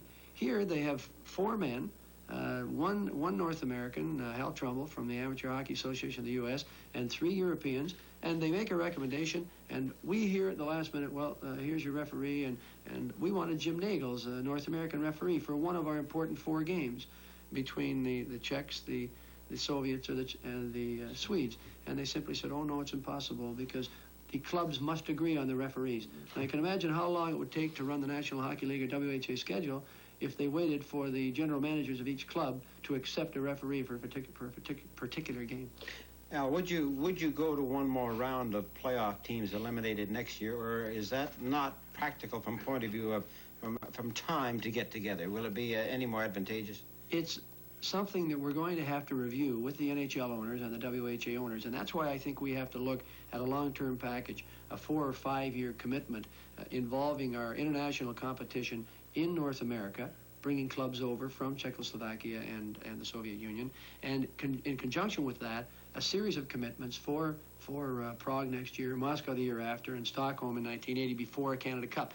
Unless I can convince the National Hockey League owners that there's value long-term for them in all of this, they're going to say, look, Al, we're doing our best, but we've got troubles in our own businesses, and we think you're asking too much if you ask of us to let players who come out 1 round later. I would like to see Sittler, McDonald, Thompson, Turnbull, and a few other players on the ice. There's another point, though, and some of the players feel this way, Al. They feel that bringing in the players late destroys the momentum of a club and destroys the harmony and really hurts rather than helps. And next year, I think the right way to do this, even if it starts 4 or 5 days later, I think is to give a 3-week crash course to 20 hockey players, and you ride with them.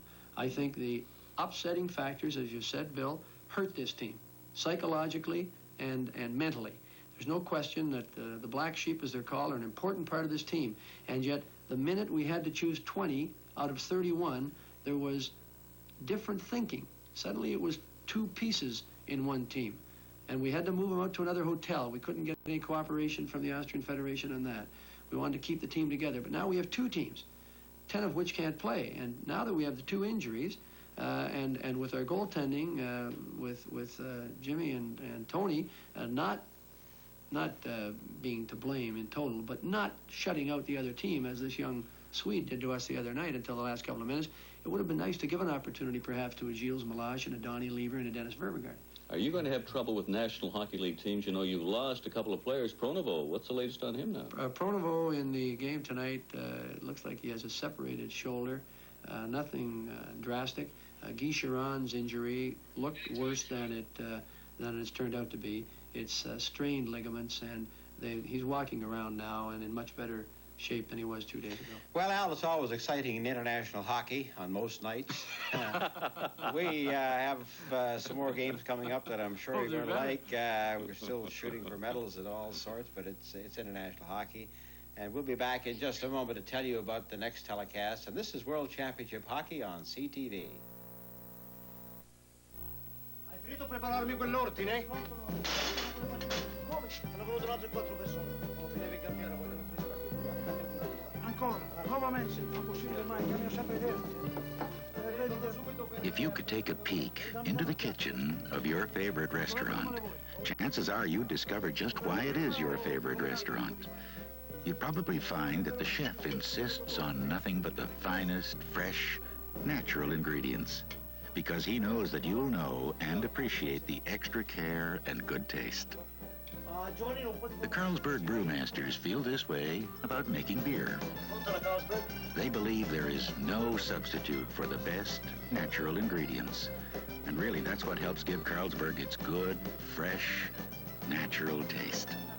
You could say Carlsberg believes in brewing what comes naturally. Cheers.